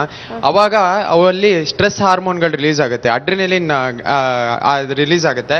ಅದಕ್ಕೆ ಫ್ಲೆಶ್ ಡಿಪ್ಲೀಟ್ ಆಗುತ್ತೆ. ಅದರಿಂದ ಈ ಪ್ರೋಸೆಸ್ಡ್ ಆಗಿ ಆ ವಿಟಮಿನ್ಸ್ ಅಂತ ಏನಿದೆ, ನೀವು ಹೇಳ್ತಿದ್ದೀರಲ್ಲ ಮಾಂಸಾಹಾರದಲ್ಲಿ ವಿಟಮಿನ್ ಸಿಗತ್ತೆ ಅಂತ, ಆ ವಿಟಮಿನ್ಸ್ ಅಂತಹ ಗೋಮಾಂಸದಲ್ಲಿ ಸಿಗೋದಿಲ್ಲ ಅನ್ನೋದನ್ನ ನಾನು ಹೇಳ್ತೀನಿ. ಹಾಗಾದ್ರೆ ಗ್ಲೋಬಲ್ ವಾರ್ಮಿಂಗ್ ಅಂತ ಹೇಳಿದ್ರಲ್ವಾ, ಹಾಗಾದ್ರೆ ಅವರು ನಮ್ಮ ಅಪೋಸಿಷನ್ ಆಗಿ ಅವರು ಎಷ್ಟು ಪ್ಲಾಂಟ್ಸ್ ನ ನೆಟ್ಟಿದ್ದಾರೆ ಅಥವಾ ಏನ್ ಮಾಡ್ತಾ ಇದ್ದಾರೆ? See even for a crop rice field ಅಲ್ಲಿ ಅದನ್ನು ಕಡಿತಾರಲ್ವಾ. ಬಟ್ ಅವ್ರು ಗ್ಲೋಬಲ್ ವಾರ್ಮಿಂಗ್ ಬಗ್ಗೆ ಮಾತನಾಡಿಲ್ಲ. Greenhouse effect something related to environment. ಆ ಪ್ರೋಸೆಸ್ ನೀವು ಮಾಂಸಾಹಾರನು ತಪ್ಪು. ಯಾಕೆ ಅಂದ್ರೆ ಈಗ ಎಲ್ಲರೂ ಒಂದು ಸ್ಟಡಿ ಪ್ರಕಾರ ಮಾಂಸಾಹಾರ ಸೇವನೆ ಮಾಡೋರು ಜಾಸ್ತಿ ಫಾಸಿಲ್ ಫ್ಯೂಯಲ್ಸ್ ಅನ್ನ ಬಳಸ್ತಾರೆ ಸಸ್ಯಾಹಾರ ಸೇವನೆ ಮಾಡೋರಿಗಿಂತ. ಈ ಮಾತು ನಿಜವಾಗ್ಲೂ ಸತ್ಯ. ಹಾಗಾಗಿ ನಾನು ಹೇಳೋದಿಷ್ಟೇ. ಇಲ್ಲ, ನಾನು ಹೇಳೋದೇನಂದ್ರೆ ಮಾಂಸಾಹಾರ ಇವತ್ತು ತುಂಬಾ ಅವಶ್ಯಕವಾಗಿದೆ. ನಾನು ಹೇಳ್ತೀನಿ, ಇವತ್ತು ನಮ್ಮ ದೇಶದ ಆರ್ಥಿಕತೆಯೂ ಕೂಡ ಅದ್ರ ಮೇಲೆ ಡಿಪೆಂಡ್ ಆಗಿದೆ. ಒಂದು ವಿಷಯ ಹೇಳಕ್ಕೆ, ಇವತ್ತು ಕೃಷಿಯನ್ನ ನಂಬಿ ರೈತ ಬದುಕಕ್ಕಾಗ್ತಿಲ್ಲ. ಆತನಿಗೆ ಜೊತೆಯಲ್ಲಿ ಪಶುಸಂಗೋಪನೆಯೂ ಬೇಕು. ಕುರಿ ಕೋಳಿಗಳನ್ನ ಸಾಕೊಂಡು ಸ್ವಲ್ಪ ಆರ್ಥಿಕತೆ ಏರಿಳಿತಗಳನ್ನ ಸ್ವಲ್ಪ ತಡ್ಕೊಳೋ ಶಕ್ತಿ ಕೊಡುತ್ತೆ ಅವನಿಗೆ. ಮತ್ತು ನೀವು ಕಡಲ ತೀರಕ್ಕೆ ಹೋದ್ರೆ ಮಂಗಳೂರು ಸೈಡಲ್ಲೆಲ್ಲ ಅಲ್ಲಿ ಮೀನುಗಾರಿಕೆಯೇ ಬೆನ್ನೆಲುಬು. ಒಂದು ವೇಳೆ ಏನಾದ್ರೂ ನಿಮ್ಮ ಪ್ರಕಾರ ಮಾಂಸಾಹಾರವನ್ನು ನಿಲ್ಲಿಸ್ಬಿಟ್ರೆ ದೇಶದ ಆರ್ಥಿಕತೆಯೇ ಅಳ್ಳಾಡೋಗ್ಬಿಡುತ್ತೆ. ಇಲ್ಲಿ ಏನಂದ್ರೆ ಅವ್ರು ಏನ್ ಹೇಳ್ತಾ ಇದಾರಂದ್ರೆ ಆ ಒಂದು ಆರ್ಥಿಕತೆಯನ್ನೇ ಬಹುಶಃ ಅಲ್ಲೋಲ ಕಲ್ಲೋಲ ಮಾಡ್ಬಿಡುತ್ತೆ. ದೇರ್ ಇಸ್ ಬ್ಯಾಲೆನ್ಸ್ ಹೊಟ್ಟೋಗುತ್ತೆ ಬ್ಯಾಲೆನ್ಸ್ ಹೋಗುತ್ತೆ ಅನ್ನೋ ವಿಚಾರದಲ್ಲಿ ಒಂದು ರಿಸರ್ಚ್ನ ಪ್ರಕಾರ ಇವಾಗ ಸ್ಲಾಟರ್ ಹೌಸಸ್ ವರ್ಕ್ ಮಾಡೋದು ಅಥವಾ ಇವಾಗ ನಾವು ಕುಕ್ ಮಾಡೋಕ್ಕೆ ಎಷ್ಟು ಫಾಸಿಲ್ ಫ್ಯೂಯಲ್ಸ್ ಅಥವಾ ಗ್ಯಾಸಸ್ನ ಬಳಸ್ತೀವಿ ಅದು ಎಲ್ಲ ಅವರೇ ಹೇಳಿದ್ರು ಈಗ ಎಲ್ಲರೂ ಮಾಂಸಾಹಾರಿಗಳಾಗಬೇಕು ಅಗತ್ಯ ಇದೆ ಅಂತ. ಎಲ್ಲರೂ ಮಾಂಸಾಹಾರಿಗಳಾದ್ರೆ ಇನ್ನು 13 ವರ್ಷಗಳಲ್ಲಿ ನಮ್ಮಲ್ಲಿರೋ ಎಲ್ಲಾ ಫಾಸಿಲ್ ಫ್ಯೂಯಲ್ಸ್ ಖಾಲಿ ಆಗೋಗುತ್ತೆ. ಅದೇ ಎಲ್ಲರೂ ಸಸ್ಯಾಹಾರಿಗಳಾದ್ರೆ ಇನ್ನ 256 ವರ್ಷಗಳ ಕಾಲ ನಾವು ನಮ್ಮಲ್ಲಿರೋ fossil fuels CNG gases LPG ಗ್ಯಾಸಸ್ನ ಉಳಿಸ್ಕೋಬಹುದು. ಕೆಲವ್ರು ಹೇಳ್ಬೋದು ಈಗ 2 ವಿಸಿಲ್ ಜಾಸ್ತಿ ಊದಿಸ್ತೀವಪ್ಪ ಏನು ವ್ಯತ್ಯಾಸ ಬೀಳತ್ತೆ ಅಂತ ಹೇಳಿದ್ರು. 2 ವಿಸಿಲ್ ನಿಮ್ಮ ಮನೆಯಲ್ಲಿ ಇದೇ ತರ 2 ವಿಸಿಲ್ ದೇಶಾದ್ಯಂತ 1000 ಜನ ಬಳಸ್ತಾರೆ. ಎಷ್ಟು ಗ್ಯಾಸಸ್ ವೇಸ್ಟ್ ಆಗ್ತದೆ. ಓಕೆ, ನೀವು ಫಾಸಿಲ್ ಫ್ಯೂಯಲ್ಸ್ ಬಗ್ಗೆ ಹೇಳ್ತಾ ಇದ್ದೀರಾ. ಈಗ ಉದಾಹರಣೆ ಒಂದು ಕೋಳಿನ ತಿನ್ನೋದ್ ಬಿಟ್ಟ ಒಬ್ಬ ಮನುಷ್ಯ ಅಂತ ತಿಳ್ಕೊಳ್ಳೋಣ. ಎಕಾಲಜಿಕಲಿ ಬ್ಯಾಲೆನ್ಸ್ ಆಗಲ್ಲ. Main first point. ಈಗ ಬ್ಯಾಲೆನ್ಸ್ ಆಗಲ್ಲ ಅಂದ್ರೆ ಕೋಳಿಗಳು ತುಂಬಾನೇ ಜಾಸ್ತಿ ಆಗುತ್ತೆ. ಅದಾದ್ಮೇಲೆ ಮನುಷ್ಯ ಕೋಳಿಗಳದ್ದು ಯೂಸ್ ಇಲ್ಲ ಅಂದ್ಮೇಲೆ ಮನುಷ್ಯ ಅದನ್ನ ಸಾಕಕ್ ಹೋಗಲ್ಲ. It leads to endangered species. ಈಗ ನಾವು ಎಷ್ಟೋ ಒಂದು ಪ್ರಾಣಿಗಳನ್ನ ಲ್ಯಾಬ್ರೇಟರಿಯಲ್ಲಿ ಇಟ್ಟು ನೋಡ್ತಾ ಇದೀವಿ. ಮುಂದೆ ಕೋಳಿ ಕುರಿ ಕೂಡ ನಾವು ಲ್ಯಾಬ್ರೇಟರಿಯಲ್ಲಿ ಇಟ್ಟು ನೋಡ್ಬೇಕಾಗುತ್ತೆ. ಇದು ಒಂದು ಅವರು ಹೇಳಿದ point correct. Fossil fuel consumption ಆಗ್ತಾ ಇರೋದು ಅದಕ್ಕೆ ಹೇಳ್ತಾರೆ ಫುಡ್ ಜೊತೆ ಕಾಂಪೀಟ್ ಮಾಡಬಾರ್ದು ಅಂತ. ಆದ್ರೆ ಇವತ್ತು ಕಾಂಪೀಟ್ ಮಾಡ್ತಾ ಇದೆ. ನಮ್ಮ ಭೂಮಿಯಲ್ಲಿ ನಾವು ಆಹಾರ ಉತ್ಪಾದನೆ ಮಾಡ್ತಾ ಇರೋದು ಮಾಂಸದ ಅಮೆಜಾನ್ ಫಾರೆಸ್ಟ್ ಕಡು ಮಾಂಸ ಉತ್ಪಾದನೆ ಮಾಡೋದಾಗಿದೆ. ಅಮೆಜಾನ್ ಕಾಡು ಕೊಡೋದು ಚೈನಾದಲ್ಲಿ. ಆದರೆ ಅದಕ್ಕೊಂದು ವಿರುದ್ಧವಾದ ಇದು ಕೂಡ ಇದೆ. ನಮ್ಮಲ್ಲಿ ಕುರಿ ಮೇಯಿಸೋರು ಯಾರು ಕಟ್ಟಿ ಹಾಕಿದ್ ಮಾಡಲ್ಲ. ಕುರಿ 4 ದಿವಸ ಹೊಲದಲ್ಲಿ ಇದ್ದು ಹೋದ್ರೆ ದುಡ್ಡು ಕೊಡ್ತಾರೆ. ಯಾಕಂದ್ರೆ ಅದು ಹಿಕ್ಕೆ ಬಿದ್ದರೆ ಇದಾಗ್ತಕ್ಕಂಥದ್ದು. ನಮ್ಮಲ್ಲಿ ನಾಟಿ ಕೋಳಿ ಮನೆ ಹಿಂದೆ ಸಾಕ್ತಾರಲ್ಲ, ಅದಕ್ಕೆ ಯಾರು ಕೋಟಿಗಟ್ಟಲೆ ಮನೆ ಕೊಟ್ಟು ಆಂಟಿಬಯೋಟಿಕ್ಕು ಫೀಡು ಹಾಕಲ್ಲ. They live on waste. They convert waste into wealth. ಎಲ್ಲರೂ ಫಾಸಿಲ್ ಫ್ಯೂಯಲ್ಲೇ ಅಂತಲ್ಲ. ನಾವು ಯುರೋಪಿಯನ್ ಸಿಸ್ಟಮು ಅಮೆರಿಕನ್ ಸಿಸ್ಟಮ್ ತಗೊಂಡ್ರೆ ನೀವು ಹೇಳೋದು ಕರೆಕ್ಟು. ಏನು 1 ಲಕ್ಷ ಹಸುಗಳನ್ನು ಒಂದೇ ಕಡೆ ಕಟ್ಟಿ ಬೀಫ್ ಬೆಳೆದು ಅದಕ್ಕೆ ಫಿಂಡಿ ಹಾಕಿ ಮಾಡ್ತಕ್ಕಂಥದ್ದು. ಆದರೆ ಒಂದು ಮೆಥಡ್ ಅಲ್ಲಿ ಇರುವುದನ್ನ ನಾವು ಯೂನಿವರ್ಸಲ್ ಅಂತ ಹೇಳಬಾರ್ದು. ಅದೊಂದು ಸಮಸ್ಯೆ. ಎಲ್ಲೋ ಒಂದು ಕಡೆ ಇರುವಂತದನ್ನ ನಾವು ಬಹುಶಃ ಜನರಲೈಸ್ ಮಾಡಬಾರ್ದು. ನಾವು ನಿಮ್ಗೆ ನೋಡಿ ಈಗ 250 ಮಿಲಿಯನ್ ಟನ್ ಆಹಾರ ಉತ್ಪಾದನೆ ಮಾಡ್ತೀವಿ. ಸಸ್ಯಾಹಾರಿ ಆಹಾರ ನಾವು ಧಾನ್ಯಗಳನ್ನು ಉತ್ಪತ್ತಿ ಮಾಡೋದಕ್ಕೆ 25 ಮಿಲಿಯನ್ ಟನ್ನು ಯೂರಿಯಾ ಹಾಕ್ತಾ ಇದೀವಿ. ನಾವು ಇವತ್ತು 250 ಮಿಲಿಯನ್ ಟನ್ ಆಹಾರ ಉತ್ಪಾದನೆಗೆ ಒಟ್ಟು ಗೊಬ್ಬರ ಹಾಕ್ತಾ ಇರೋದು 75 ಮಿಲಿಯನ್ ಟನ್. ಅದು ಕೂಡ ಫಾಸಿಲ್ ಫ್ಯೂಯಲ್.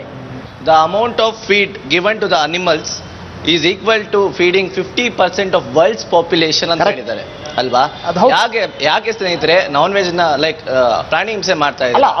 ಅದಕ್ಕೆ ನೀವು ನಮ್ಮ ಸ್ಥಳೀಯ ಕುರಿ ಮೇಕೆ ನಮ್ಮ ಎಮ್ಮೆಗೆ ಯಾರು ಆತರ ಫಿಂಡಿ ಹಾಕಲ್ಲ ಸರ್. ಅವಾಗ ಭಾರತದಲ್ಲಿ 60% ಹಾಲು ಉತ್ಪಾದನೆ ಎಮ್ಮೆಯಿಂದ ಬರುತ್ತೆ. ಮೇಡಮ್, ನಮಗೆ ಗೊತ್ತಿರೋ ಹಾಗೆ USA ಅನ್ನೋದು ವೆಲ್ ಡೆವಲಪ್ ನೇಷನ್.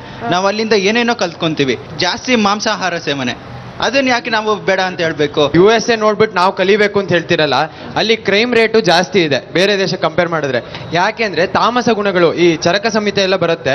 ನೀವು ತಾಮಸ ಗುಣಗಳು ಅಂತ ಹೇಳ್ತಾ ಇದ್ರಲ್ಲ, ನೀವು ಮಾಂಸಾಹಾರವನ್ನ ಸೇವನೆ ಮಾಡಿದವರಿಗೆ ತಾಮಸ ಗುಣಗಳು ಬರ್ತದೆ ಅಂತಂದ್ರೆ ಹಿಟ್ಲರ್ನಂತಹ ಮಹಾನ್ ಕ್ರೂರಿಗೆ ತಾಮಸ ಗುಣಗಳು ಬರಕ್ಕೆ ಏನ್ ಪ್ರೇರಣೆ ಆಯ್ತು? ಮತ್ತೆ ಇನ್ನೊಂದು ಈ ತಾಮಸ ಅನ್ನೋ ಒಂದು ವರ್ಡ್ ಇದೆಯಲ್ಲ, ಇದು ಸನಾತನ ಧರ್ಮ ಅಂದ್ರೆ ಈ ಧಾರ್ಮಿಕ ಒಂದು ವರ್ಡ್ ಅನ್ನ ಇಟ್ಕೊಂಡು ನೀವು ಮಾಂಸಾಹಾರ ಸೇವನೆ ತಪ್ಪು ಅಂತ ನಿರ್ಧಾರ ಮಾಡ್ತಿದ್ದೀರಾ. ನಿಮಿಷ, ಇದು ಇನ್ನೊಂದು ಮೇಡಮ್, ಈ ಸಸ್ಯಾಹಾರವೇ ಸತ್ವಯುತವಾದದ್ದು ಅಂತ ಒಂದು ಉಪಹುಚ್ಚುತನ ಏನಿದೆಯಲ್ಲ, ಈ ಹುಚ್ಚುತನಕ್ಕೆ ಮುಖ್ಯ ಕಾರಣ ಮಾಂಸಾಹಾರ ಅಂತ ಒಂದು ಹುಚ್ಚುತನ ಕಾರಣ ಆಗಿದೆ. ನೀವು ವೈದ್ಯಕೀಯ ದೃಷ್ಟಿಕೋನದಲ್ಲಿ ನೋಡೋದಕ್ಕಿಂತ ಮುಂಚೆ, ಆರೋಗ್ಯಕರ ದೃಷ್ಟಿಕೋನದಿಂದ ನೋಡೋದಕ್ಕಿಂತ ಮುಂಚೆ, ವೈದ್ಯಕೀಯ ಲೋಕ ಇಂಪ್ರೂವ್ ಆಗೋದಕ್ಕಿಂತ ಮುಂಚೆ ಸಸ್ಯಾಹಾರವೇ ಸತ್ವಯುತವಾದದ್ದು ಅಂತ ಧಾರ್ಮಿಕವಾಗಿ ಹೇಳಲ್ಪಡ್ತೀವಿ. ನೀವು ಹೇಳಿದ್ರಲ್ಲ, ನೀವು ಸುಶ್ರುತ, ಚರಕ, ಒಗಭಟ್ಟ ಈ ಸಂಹಿತೆಗಳನ್ನು ಓದಿದ್ರೆ, ಸುಶ್ರುತ ಸಂಹಿತದಲ್ಲಿ ಕ್ಲಿಯರ್ ಆಗಿ ಏನ್ ಹೇಳ್ತಾರೆ ಅಂದ್ರೆ ಮಾಂಸವೂ ಕೂಡ ಸಾತ್ವಿಕವೇ. ನಾವು ಇವತ್ತು ಅಂದ ಹಾಗಲ್ಲ. ನೀವು ಸುಶ್ರುತ ಸಂಹಿತವನ್ನು ಓದಿ. ನಾವು ಇವತ್ತು ಯಾವ ಮಾಂಸವನ್ನ ಇದು ಅಂತ ಹೇಳ್ತೀವೋ, ಆದ್ರೆ ನಾವು ಇವತ್ತಿನ ದೃಷ್ಟಿಕೋನ ಬೇರೆ. ಇವತ್ತು ನಮಗೆ ಸಾತ್ವಿಕ ಅಂತ ಹೇಳಿದ್ರೆ ಬಿಳಿ ಅಕ್ಕಿ, ಸಕ್ಕರೆ ಇಂಥ ತಿಂದ್ರೆ ಸಾತ್ವಿಕ. ಹಾಗಲ್ಲ. ನಮ್ಮ ಸಂಹಿತೆಗಳಲ್ಲೂ ಕೂಡ ಅವರು ನೋಡುವ ದೃಷ್ಟಿಕೋನವೇ ಬೇರೆ ಇತ್ತು. ಅಂದಿನ ದೃಷ್ಟಿಕೋನ ಇವತ್ತಿನ ದೃಷ್ಟಿಕೋನವಾಗಿರಲಿಲ್ಲ. ಹಾಗಾಗಿ ಆಮೇಲೆ ಗುಣ ವೈಷಮ್ಯ ಅಂತಕ್ಕಂಥದ್ದು ಹೇಗೆ ಹೇಳ್ತಕ್ಕಂಥದ್ದು ನಮ್ಮಲ್ಲಿ ಈ ನಮ್ಮ ನ್ಯಾಯಶಾಸ್ತ್ರ, ನ್ಯಾಯ ಮತ್ತು ಯೋಗದಲ್ಲಿ ಬರ್ತದೆ. ಅದು ಹೆಂಗೆ ಅಂತ ಹೇಳಿದ್ರೆ, ಯಾವುದೇ ಒಂದು ಗುಣ ಹೆಚ್ಚಾದರೆ ಅದು ರೋಗ ಬರುತ್ತೆ. ಸತ್ವಗುಣ ಹೆಚ್ಚಾದರೂ ರೋಗವೇ. ತಾಮಸ ಗುಣ ಹೆಚ್ಚಾದ್ರೂ ರೋಗವೇ. ಅವು ಎಲ್ಲವೂ ಹಗ್ಗ ಹಿಡ್ಕೊಂಡಾಗೆ ಸಮ್ಮಿಶ್ರಣವಾಗಿದ್ದಾಗ ಆರೋಗ್ಯ ಅಂತ ಹೇಳಿರ್ತಕ್ಕಂಥ ಸರ್. ಆದ್ರೆ ಇವಾಗ ಸಸ್ಯಾಹಾರಕ್ಕೆ ಹೋಲಿಸಿದ್ರೆ ಸಸ್ಯಾಹಾರ ನೆಗೆಟಿವ್. ಇವಾಗ ಮಾಂಸಾಹಾರ ಇವಾಗ ನೋಡಿ, ಮಾಂಸಾಹಾರ ಸೇವನೆಯಿಂದ ಅದನ್ನೇ ಸಾರ್ವತ್ರಿಕವಾಗಿ ಇದು ಪಾಸಿಟಿವ್ ಇದು ನೆಗೆಟಿವ್ ಅಂತ ನೀವು ಡಿವೈಡ್ ಮಾಡ್ಲಿಕ್ಕೆ ಬರೋದಿಲ್ಲ. ಆಮೇಲೆ ಇವಾಗ ಸಮಸ್ಯೆ ಇರೋದೇನಂದ್ರೆ ಮುಖ್ಯವಾಗಿ ಮಾಂಸಾಹಾರ ತಿನ್ನೋರನ್ನ ಮಾಂಸಾಹಾರ ತಿನ್ಲಿಕ್ಕೆ ಬಿಡಿ, ನೀವ್ ಯಾಕೆ ಮಾಂಸಾಹಾರ ತಿನ್ಬೇಡಿ ಅಂತ ಅವ್ರ ಮೇಲೆ ಹೇರಿಕೆ ಮಾಡ್ತಾ ಇದ್ದೀರಾ? ತುಂಬಾ ದೊಡ್ಡ ಸಮಸ್ಯೆ ಇರೋದು. ನಮ್ಗೆ ಸಸ್ಯಾಹಾರಿಗಳ ಬಗ್ಗೆ ಏನು ಸಮಸ್ಯೆ ಇಲ್ಲ, ಅವ್ರು ತಿನ್ಕೊಳ್ಳಿ. ಮಾಂಸಾಹಾರ ತಿನ್ನೋರನ್ನ ಅವ್ರನ್ನ ಬಿಡಿ ಅಷ್ಟೇ. ಈ ಮಾಂಸಾಹಾರ ತಿನ್ನೋದ್ರಿಂದ ಕ್ರೌರ್ಯ ಹುಟ್ಟುತ್ತೆ ಅಂತ ಹೇಳಿದ್ರು. ಹಾಗಾದ್ರೆ ಸ್ವಾಮಿ ವಿವೇಕಾನಂದ ಪರಮಹಂಸ ಅವರು ಸಹ ಮಾಂಸಾಹಾರ ಸೇವಿಸ್ತಿದ್ರು, ಆದ್ರೆ ಅವ್ರು ಯಾರು ಸಹ ಕ್ರೌರತ್ವವನ್ನು ಮೆರೀಲಿಲ್ಲ. ಆದ್ರೆ ಅವ್ರು ಮತ್ತೆ ಅದನ್ನೇ ಹೇಳಿದ್ರು, ಸ್ವಾಮಿ ವಿವೇಕಾನಂದ ಹೇಳಿದ್ರು, ಸ್ವಾಮಿ ವಿವೇಕಾನಂದ ಮೊದಲಿಗೆ ಹೇಳಿದ್ರು, ಮೊದಲು ತಿಂದಿದ್ರು, ಆದ್ರೆ ಅವರೇ ಹೇಳಿದ್ರು ಆಮೇಲೆ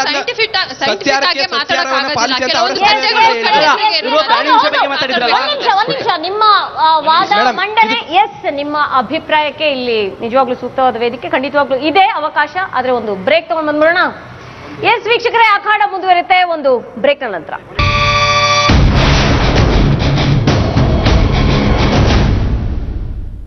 ನಿಮ್ಮ ಕನಸಿಗೆ ಹಣ ಒಂದು ಅಡ್ಡಿಯಾಗಬಹುದಾ? ಅಟ್ಟಿಕಾ ಗೋಲ್ಡ್ ಕಂಪನಿಗೆ ಬನ್ನಿ. ಅಟ್ಟಿಕಾ ಗೋಲ್ಡ್ ಕಂಪನಿ ನಿಮ್ಮ ಚಿನ್ನವನ್ನು ಇಂದಿನ ಆನ್ಲೈನ್ ರೇಟ್ಗೆ ಕೊಂಡು ನಿಮಗೆ ಒಂದೇ ನಿಮಿಷದಲ್ಲಿ ಹಣ ಕೊಡ್ತಾರೆ. ಅಟ್ಟಿಕಾ ಗೋಲ್ಡ್ ಕಂಪನಿಯಲ್ಲಿ ಜರ್ಮನ್ ಟೆಕ್ನಾಲಜಿನೊಂದಿಗೆ ಪ್ಯೂರಿಟಿ ಚೆಕ್ ಮಾಡ್ತಾರೆ. Attica gold company. ನಿಮ್ಮ ಕನಸುಗಳು ನನಸಾಗಲಿ. ಹೊಟ್ಟಿ ನೋವಿಂದ ಪರಿಶಾನ್ ಆಗೋಗಿತ್ರಿ ನನಗ. ಕಡೀಗ ನಮ್ಮ ಆನಂದ್ ಗುರೂಜಿ ಅವ್ರನ್ನ ನಂಬುದ ನೋಡ್ರಿ. ಹೊಟ್ಟೆ ನೋವು, ಗ್ಯಾಸ್ಟ್ರಿಕ್, ಅಸಿಡಿಟಿ ಇಂತಹ ಯಾವುದೇ ಸಮಸ್ಯೆಗಳಿದ್ರೂ ರಾಮಬಾಣದಂತೆ ಕೆಲಸ ಮಾಡುವುದೇ ಈ ಅಮೃತ ಬಿಂದು ರಾಮಬಾಣ. ನಿಮ್ಮ ಕನಸಿಗೆ ಹಣ ಒಂದು ಅಡ್ಡಿಯಾಗಬಹುದಾ? ಅಟ್ಟಿಕಾ ಗೋಲ್ಡ್ ಕಂಪನಿಗೆ ಬನ್ನಿ. ಅಟ್ಟಿಕಾ ಗೋಲ್ಡ್ ಕಂಪನಿ ನಿಮ್ಮ ಚಿನ್ನವನ್ನು ಇಂದಿನ ಆನ್ಲೈನ್ ರೇಟ್ಗೆ ಕೊಂಡು ನಿಮಗೆ ಒಂದೇ ನಿಮಿಷದಲ್ಲಿ ಹಣ ಕೊಡ್ತಾರೆ. Kashmir to Kanyakumari. Call 8803003000. Attica gold company. ಪರಿಗೈಯಲ್ಲಿ ಬೆಂಕಿ ಹುಟ್ಟಿಸಿ ಕಾಳಿ ಪೂಜೆ ಮಾಡ್ತಾರೆ.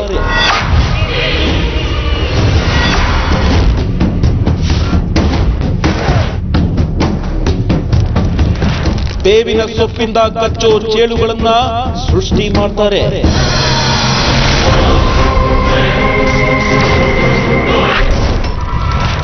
ಮೋಡಿ ವಿದ್ಯೆಗೋಸ್ಕರ ಪ್ರಾಣವನ್ನೇ ಬಲಿ ಕೊಟ್ಟೋರು ಇವರು.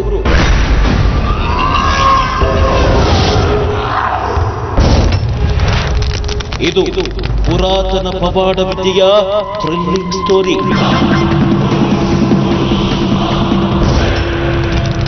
ಆಯಾಮಿಗಳು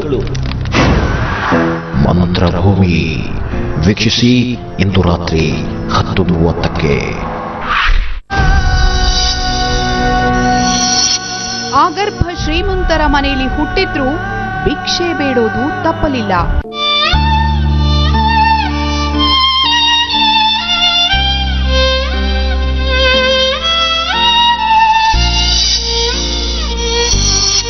ಮನೆಯವರಿಗೆ ಬೇಡವಾದಾಗ ಇದ್ದ ಮನೆಯನ್ನೇ ಬಿಟ್ರು, ಬೀದಿಗೆ ಬಿದ್ರು.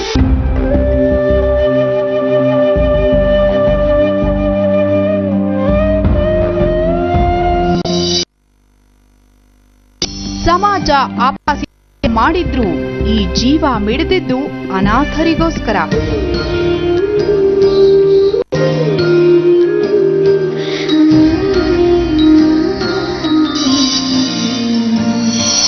ಸಮಾಜಮುಖಿ, ಮಂಗಳಮುಖಿ.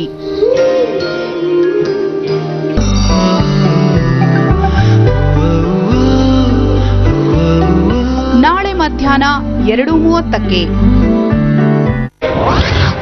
ಹೊತ್ತಿ ಉರಿದಿದೆ ಪಶ್ಚಿಮ ಘಟ್ಟದ ಲಕ್ಷಾಂತರ ಎಕರೆ ಸಮೃದ್ಧ ಕಾಡುಗಳು.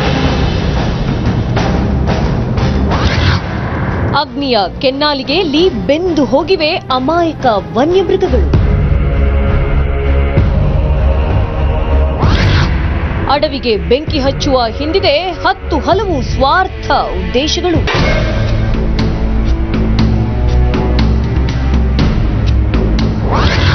ಸುದ್ದಿ ಟಿವಿ ತೆರೆದಿಡ್ತಾ ಇದೆ ಕಾಡ್ಗಿಚ್ಚಿನ ಗ್ರೌಂಡ್ ರಿಯಾಲಿಟಿ. ಕಾಡಿನ ಬೆಂಕಿ ವೀಕ್ಷಿಸಿ ಸ್ಪೆಷಲ್ ಕರೆಸ್ಪಾಂಡೆಂಟ್ ನಾಳೆ ರಾತ್ರಿ 10:30ಕ್ಕೆ.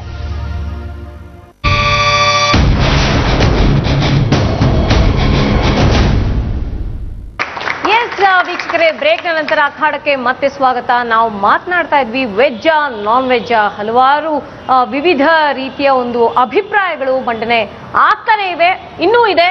ಎಸ್, ನೀವು ಮಾತನಾಡ್ತಾ ಇದ್ದೀವಿ. ಒಂದ್ ನಿಮಿಷ ಇಲ್ಲಿ ಕೇಳಿ. ಆಗ್ಲಿಂದ ಹೇಳ್ತಾ ಇದ್ದಾರೆ ಏನು ತಿನ್ನೋದ್ರಿಂದ ಕ್ರೂರತೆ ಬರುತ್ತೆ ಅಂತ, ಅದ್ರ ಬಗ್ಗೆ ಮಂಡಿಸಿದ್ರು. ಅದನ್ನ ಸೈಡ್ ಗಿಡನ ತಿಂದಾದ್ಮೇಲೆ ಇದಾಗದ ಆತರ ಇರ್ಲಿ. ತಿನ್ನಕ್ ಮುಂಚೆ ಅದು ಒಂದ್ ಜೀವ, ಅದಕ್ಕೂ ಒಂದ್ ಇದನ್ನದಿರುತ್ತೆ. ಅದನ್ನ ತಿಂತೀವಲ್ಲ, ಅದು ನಮ್ ಕ್ರೂರತೆ ಅಲ್ವಾ? ಇನ್ನೊಂದು ಹಸುದು ಹೇಳಿದ್ರು. ಸುಮಾರು ಜನ ಹಸುನ್ ಕೂಡ ತಿಂತಾರೆ, ಅದು ಕೂಡ ನಾನ್ ವೆಜಿಟೇರಿಯನ್ನೇ. ಹಿಂದೂ ಇದ್ರ ಪ್ರಕಾರ ಹಸು ಅಂದ್ರೆ ಕಾಮಧೇನು, ಅದನ್ನ ಮುಕ್ಕೋಟಿ ದೇವ್ರಿಗೆ ಸಮ ಮಾಡಿ ತಿನ್ನೋದು ಎಷ್ಟಕ್ಕೆ ಎಷ್ಟು ಸರಿ ನೋಡಿ. ಓಕೆ, ಒಂದ್ ನಿಮಿಷ. ಅವರ ಒಂದು ವಾದದ ಒಂದು ಏನಿತ್ತು ಅಂದ್ರೆ, ಒಂದು ಇದಕ್ಕೆ ಜೀವ ಕೊಡುವ ಶಕ್ತಿ ಇಲ್ಲ ಅಂದ್ಮೇಲೆ ನನಗೆ ಜೀವ ತೆಗೆಯೋ ಹಕ್ಕು ಇಲ್ಲ ಅನ್ನೋದು ನಿಮ್ಮ ಜೊತೆಗೆ ಶಕ್ತಿ ಇಲ್ಲ ಮನುಷ್ಯನಿಗೆ. ಹಾಗಾಗಿ ಪ್ರಾಣಿಗಳಿಗೆ ಆಗ್ಲಿ ಪಕ್ಷಿಗಳಿಗೆ ಆಗ್ಲಿ ಈಗ ಗಾಳಿ ತಗೊಳ್ಳಿ, ನೀರು ತಗೊಳ್ಳಿ. ನೀರಲ್ಲಿ ಗಂಗಾ ದೇವತೆ ಇದ್ದಾಳೆ, ಗಾಳಿಯಲ್ಲಿ ವಾಯು ದೇವ ಇದ್ದಾನೆ. ಹಾಗಾದ್ರೆ ಮುಚ್ಕೊಂಡು ಕೂಡ ಇದಕ್ಕಾಗುತ್ತಾ?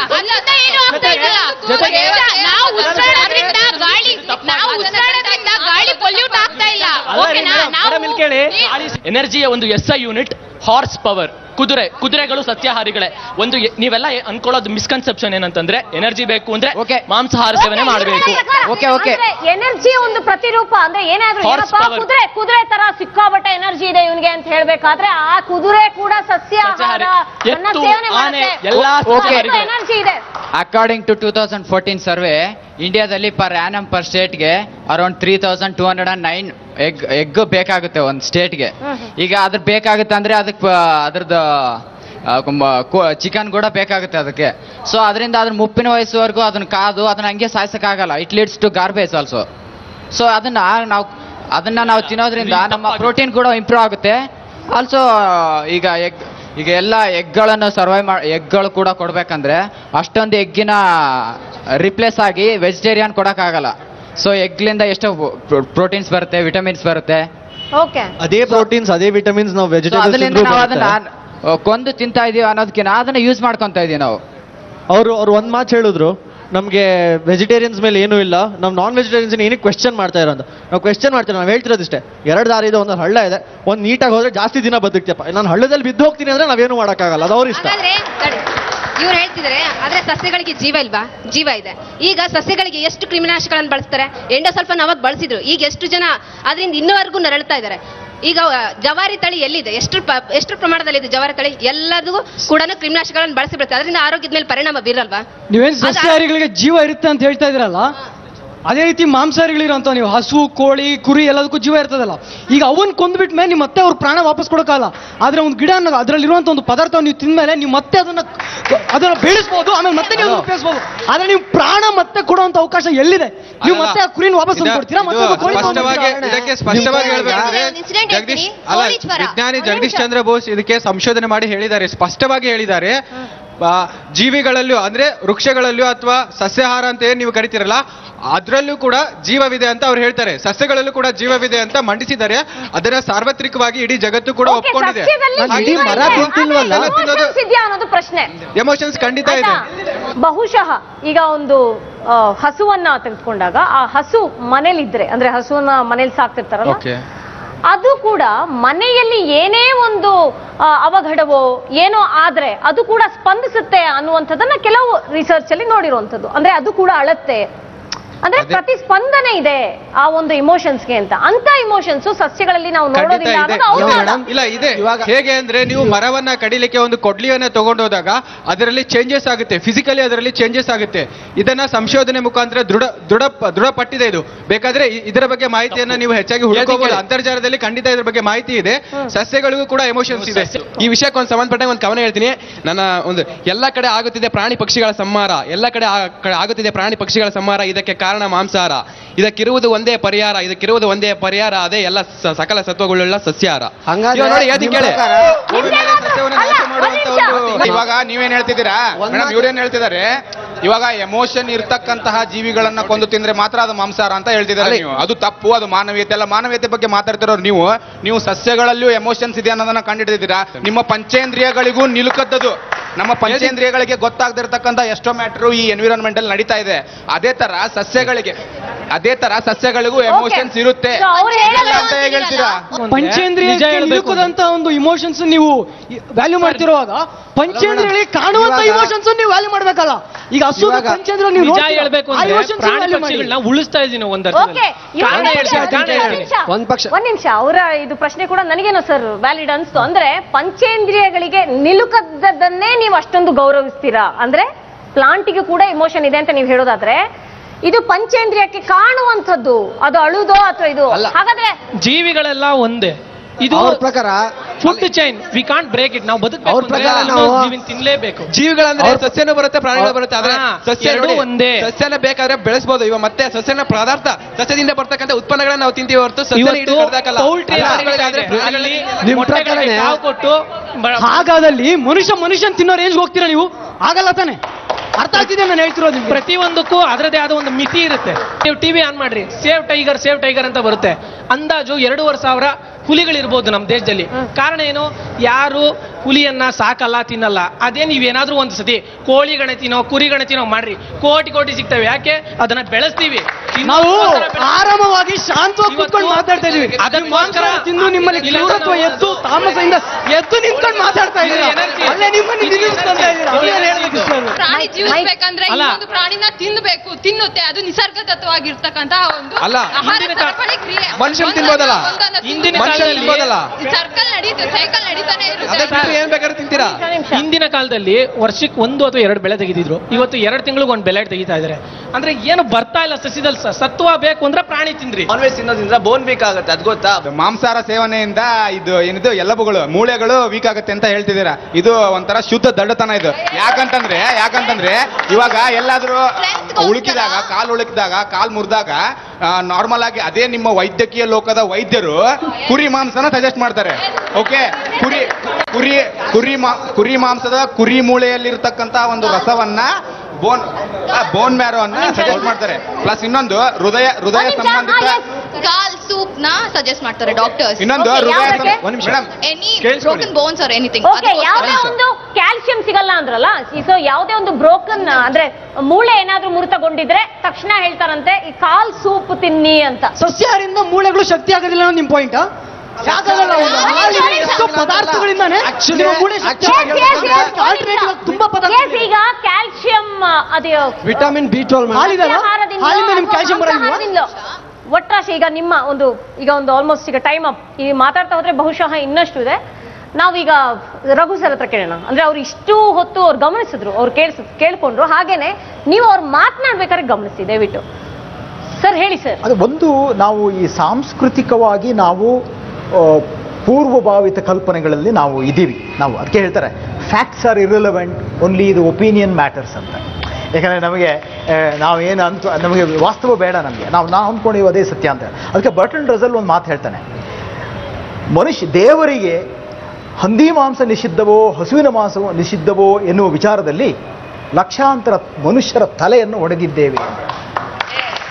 ಯಾಕಂದರೆ ನಮ್ಮಲ್ಲಿ ಒಂದು ಫ್ರಿಜ್ ಇದೆ. ಅದಕ್ಕೆ ಐನ್ಸ್ಟೈನ್ ಕೂಡ ಒಂದು ಮಾತು ಹೇಳ್ತಾನೆ, youngsters you should discuss every subject with great deal of openness, transparent. ಆಮೇಲೆ ಅದು ನಾವು ಸಾಂಸ್ಕೃತಿಕವಾಗಿ ಇದು ಒಂದು ಪ್ರಿಜುಡಿಸ್ ಅಂತ ನೀವು ತಿಳ್ಕೊಂಡ್ರೆ ಬಹಳ ಅದು ಹೆಲ್ಪ್ ಆಗುತ್ತೆ. ಈಗ ನೀವು ಅಲ್ಲಮ ಪ್ರಭು ಒಂದು ಮಾತು ಹೇಳ್ತಾನೆ, ಮದ್ಯ ಮಾಂಸವ ಮುಟ್ಟೆವೆಂದೆಂಬಿರಿ, ಮದ್ಯ ಮಾಂಸವನ್ನ ಮುಟ್ಟಲ್ಲ ಅಂತಿದ್ದೀರಿ, ಮದ್ಯ ಮಾಂಸವಲ್ಲವೇನು ಅಷ್ಟ ಮದಂಗಳು. ನಿಮ್ಮ ಅಹಂಕಾರ ಇವು ಏನಿರ್ತದೆ, ನಮ್ಮ ಮನುಷ್ಯನ ಸ್ವಭಾವ ಇರ್ತದಲ್ಲ, ನಾನು ತಾನು ಅಹಂಕಾರ ಮಮಕಾರ ಅವು ಮದ್ಯ ಮಾಂಸವನ್ನೂ ಮೀರಿದ್ದು ಅನ್ನುವಂಥ ಭಾವನಾತ್ಮಕವಾಗಿ ಅಂತಕ್ಕಂಥದ್ದು. ನೀವು ಜಪಾನ್ ದೇಶ ತಗೊಂಡ್ರೆ, ನೀವು ಆರೋಗ್ಯ ದೃಷ್ಟಿಯಿಂದ ನೋಡಿದರೆ ಹೈಯೆಸ್ಟ್ ಹಂದಿ ಮಾಂಸ ತಿಂತಾರೆ. ಆದರೆ ಜಗತ್ತಲ್ಲಿ ಅತೀ ಹೆಚ್ಚು ಬದುಕೋರು ಜಾಪನೀಸ್. 87 ವರ್ಷ ಲೈಫ್ ಎಕ್ಸ್ಪೆಕ್ಟೆನ್ಸಿ ಅಟ್ ಬರ್ತ್. ಭಾರತೀಯರು 67 ವರ್ಷ. ಆದರೆ ಇವತ್ತು ಮಾಂಸಾಹಾರದ ವಿರುದ್ಧವಾಗಿ ಎಷ್ಟು ವಿಚಾರಗಳು ಬರ್ತಾ ಇದೆ ಅಂತ ಹೇಳಿದರೆ, ನಾವು ಉತ್ಪಾದನೆ ಮಾಡುವ ರೀತಿ, ಅಮೆಜಾನ್ ಕಾಡನ್ನು ಕೊಡೋದು, ಸೋಯಾಬೀನ್ ಮತ್ತು ಮೆಕ್ಕೆಜೋಳವನ್ನು 1000 ಟನ್ ಬೆಳೆದು ನಾವು 1000 ಮಿಲಿಯನ್ ಟನ್ ಬೆಳೆದು ಹಂದಿ ಕುರಿ ಒಂದೇ ಕಡೆ ಕಟ್ಟಿ ಸಾಕಿ ನಾವು ಮಾಂಸವನ್ನು ಬೆಳೆಸ್ತಾ ಇದ್ದೇವೆ. ಹಾಲು ಕೂಡ ಉತ್ಪಾದನೆ ಮಾಡುವಾಗ ಗಂಡು ಕರುವಾದರೆ ಮೊದಲನೇ ದಿನ ಕಸಾಯಿಖಾನೆಗೆ ಮಾರ್ತಾರೆ. ವೆಜಿಟೇರಿಯನ್ಸು ಕೂಡ. ಆಮೇಲೆ ನಮಗೆ 2 ತಳಿಗಳು ಸಾಕು, ವೈವಿಧ್ಯಮಯ ತಳಿಗಳು ನಮಗೆ ಬೇಕಾಗಿಲ್ಲ. ಅನ್ಯಾಯ, ಅನಾಹುತ, ಕ್ರೂರಿ ನಮ್ಮ ಪಶುಸಂಗೋಪನೆಯಲ್ಲಿ ಇದೆ. ಹಾಗಾಗಿ ನಾವು ಯಾವುದೇ ಒಂದು ಪದ್ಧತಿಯನ್ನ ಇದು ಶ್ರೇಷ್ಠ, ಇದು ಕನಿಷ್ಠ, ಇದು ಉಚ್ಚ, ಇದು ನೀಚ ಅಂತ ಹೇಳ್ತಕ್ಕಂಥದ್ದಕ್ಕೆ ಕಷ್ಟವಾಗ್ತದೆ. ನಿಮಗೆ ಕೊರಿಯಾದವರು, ದಕ್ಷಿಣ ಕೊರಿಯಾದವರು ಎಷ್ಟು ಮುಂದುವರೆದಿದ್ದಾರೆ. ಇವತ್ತು ನಾಯಿ ಮಾಂಸ ತಿಂತಾರೆ. ಮಸಾಯಿ ಟ್ರೈಬ್ಸು, ಅತೀ ಹೆಚ್ಚು ಎತ್ತರ ಇರ್ತಕ್ಕಂಥ ಮಸಾಯಿ ಟ್ರೈಬ್ಸು ರಕ್ತವನ್ನು ಹಾಗೆ ಕುಡಿತಾರೆ. ಅವರದೊಂದು ಪೈಪ್ ತರ ಇರ್ತದೆ, ಪ್ರಾಣಿಗೆ ಹೊಡಿತಾರೆ, ರಕ್ತ ಚಿಮ್ಮಿದ್ರೆ ಅಲ್ಲೇ ಕುಡಿತಾರೆ. ಸೈಬೀರಿಯಾದೆಲ್ಲ ಇರೋದು ರೇನ್ಡಿಯರ್ ಬಿಟ್ಟು ಬೇರೆ ತಿನ್ನೋದಿಲ್ಲ. ಆರ್ಟಿಕ್ ಅಲ್ಲಿ ಎಸ್ಕಿಮೋಸ್ಗಳು ನಿಮಗೆ ಸೀಲ್ ಬ್ಲಬರ್, ಸೀಲ್ ಬರ್ತದಲ್ಲ, ಏನು ಸಮುದ್ರ ಸಿಂಹ, ಅದರ ಮಾಂಸವನ್ನೇ ತಿಂತಾರೆ. ಮನುಷ್ಯ ಒಂದು ಭೌಗೋಳಿಕವಾಗಿ ಒಂದು ಜಾಗಕ್ಕೆ ಸೀಮಿತನಾಗಲಿಲ್ಲ. ಅವನು ಆರ್ಟಿಕ್ ಇಂದ ಆಂಟಾರ್ಕ್ಟಿಕ್ ಇಂದ ಎಲ್ಲ ಕಡೆ ಹರಡಿ ಹಂಚಿದ.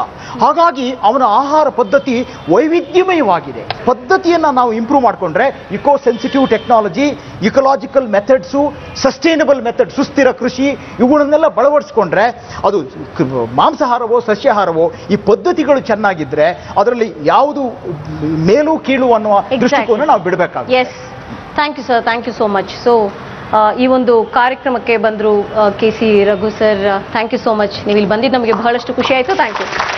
ಆ್ಯಂಡ್ ನೀವು ಕೂಡ ಬಂದ್ರಿ, ವೆಜ್ ಪರ ನೀವು ಮಾತನಾಡಿದ್ರಿ, ವೆಜ್ ಸಸ್ಯಾಹಾರ ಯಾಕೆ ಬೇಕು ಅನ್ನೋದು, ಹಾಗೆ ಮಾಂಸಾಹಾರ ಯಾಕೆ ಬೇಕು ಅನ್ನೋದ್ರ ಬಗ್ಗೆ ನೀವು ಕೂಡ ನಿಮ್ಮ ಅಭಿಪ್ರಾಯವನ್ನ ಮಂಡನೆ ಮಾಡಿದ್ರಿ.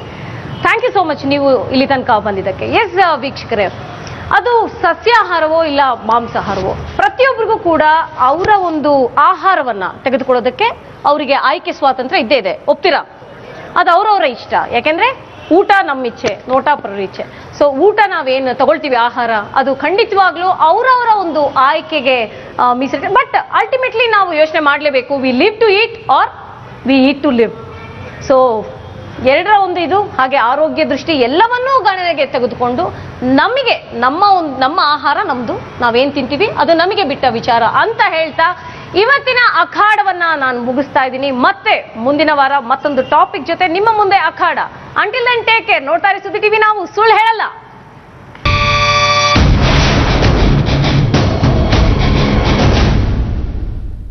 ನಿಮ್ಮ ಕನಸಿಗೆ ಹಣ ಒಂದು ಅಡ್ಡಿಯಾಗಬಹುದಾ? ಅಟ್ಟಿಕಾ ಗೋಲ್ಡ್ ಕಂಪನಿಗೆ ಬನ್ನಿ. ಬೇರೆ ಎಲ್ಲಾದರೂ ಅಡವಿಟ್ಟ ನಿಮ್ಮ ಚಿನ್ನವನ್ನು ಬಿಡಿಸಿ ಇಂದಿನ ಆನ್ಲೈನ್ ರೇಟ್ಗೆ ಕೊಂಡು ಡಿಫರೆನ್ಸ್ ಅಮೌಂಟ್ ನಿಮಗೆ ಕೊಡುತ್ತಾರೆ. ಅಟ್ಟಿಕಾ ಗೋಲ್ಡ್ ಕಂಪನಿ ISO 9001 ಪ್ರಮಾಣ ಪತ್ರ ಹೊಂದಿರುವ 100% ನಂಬಿಕೆಯಾದ ಸಂಸ್ಥೆ. Attica Gold Company.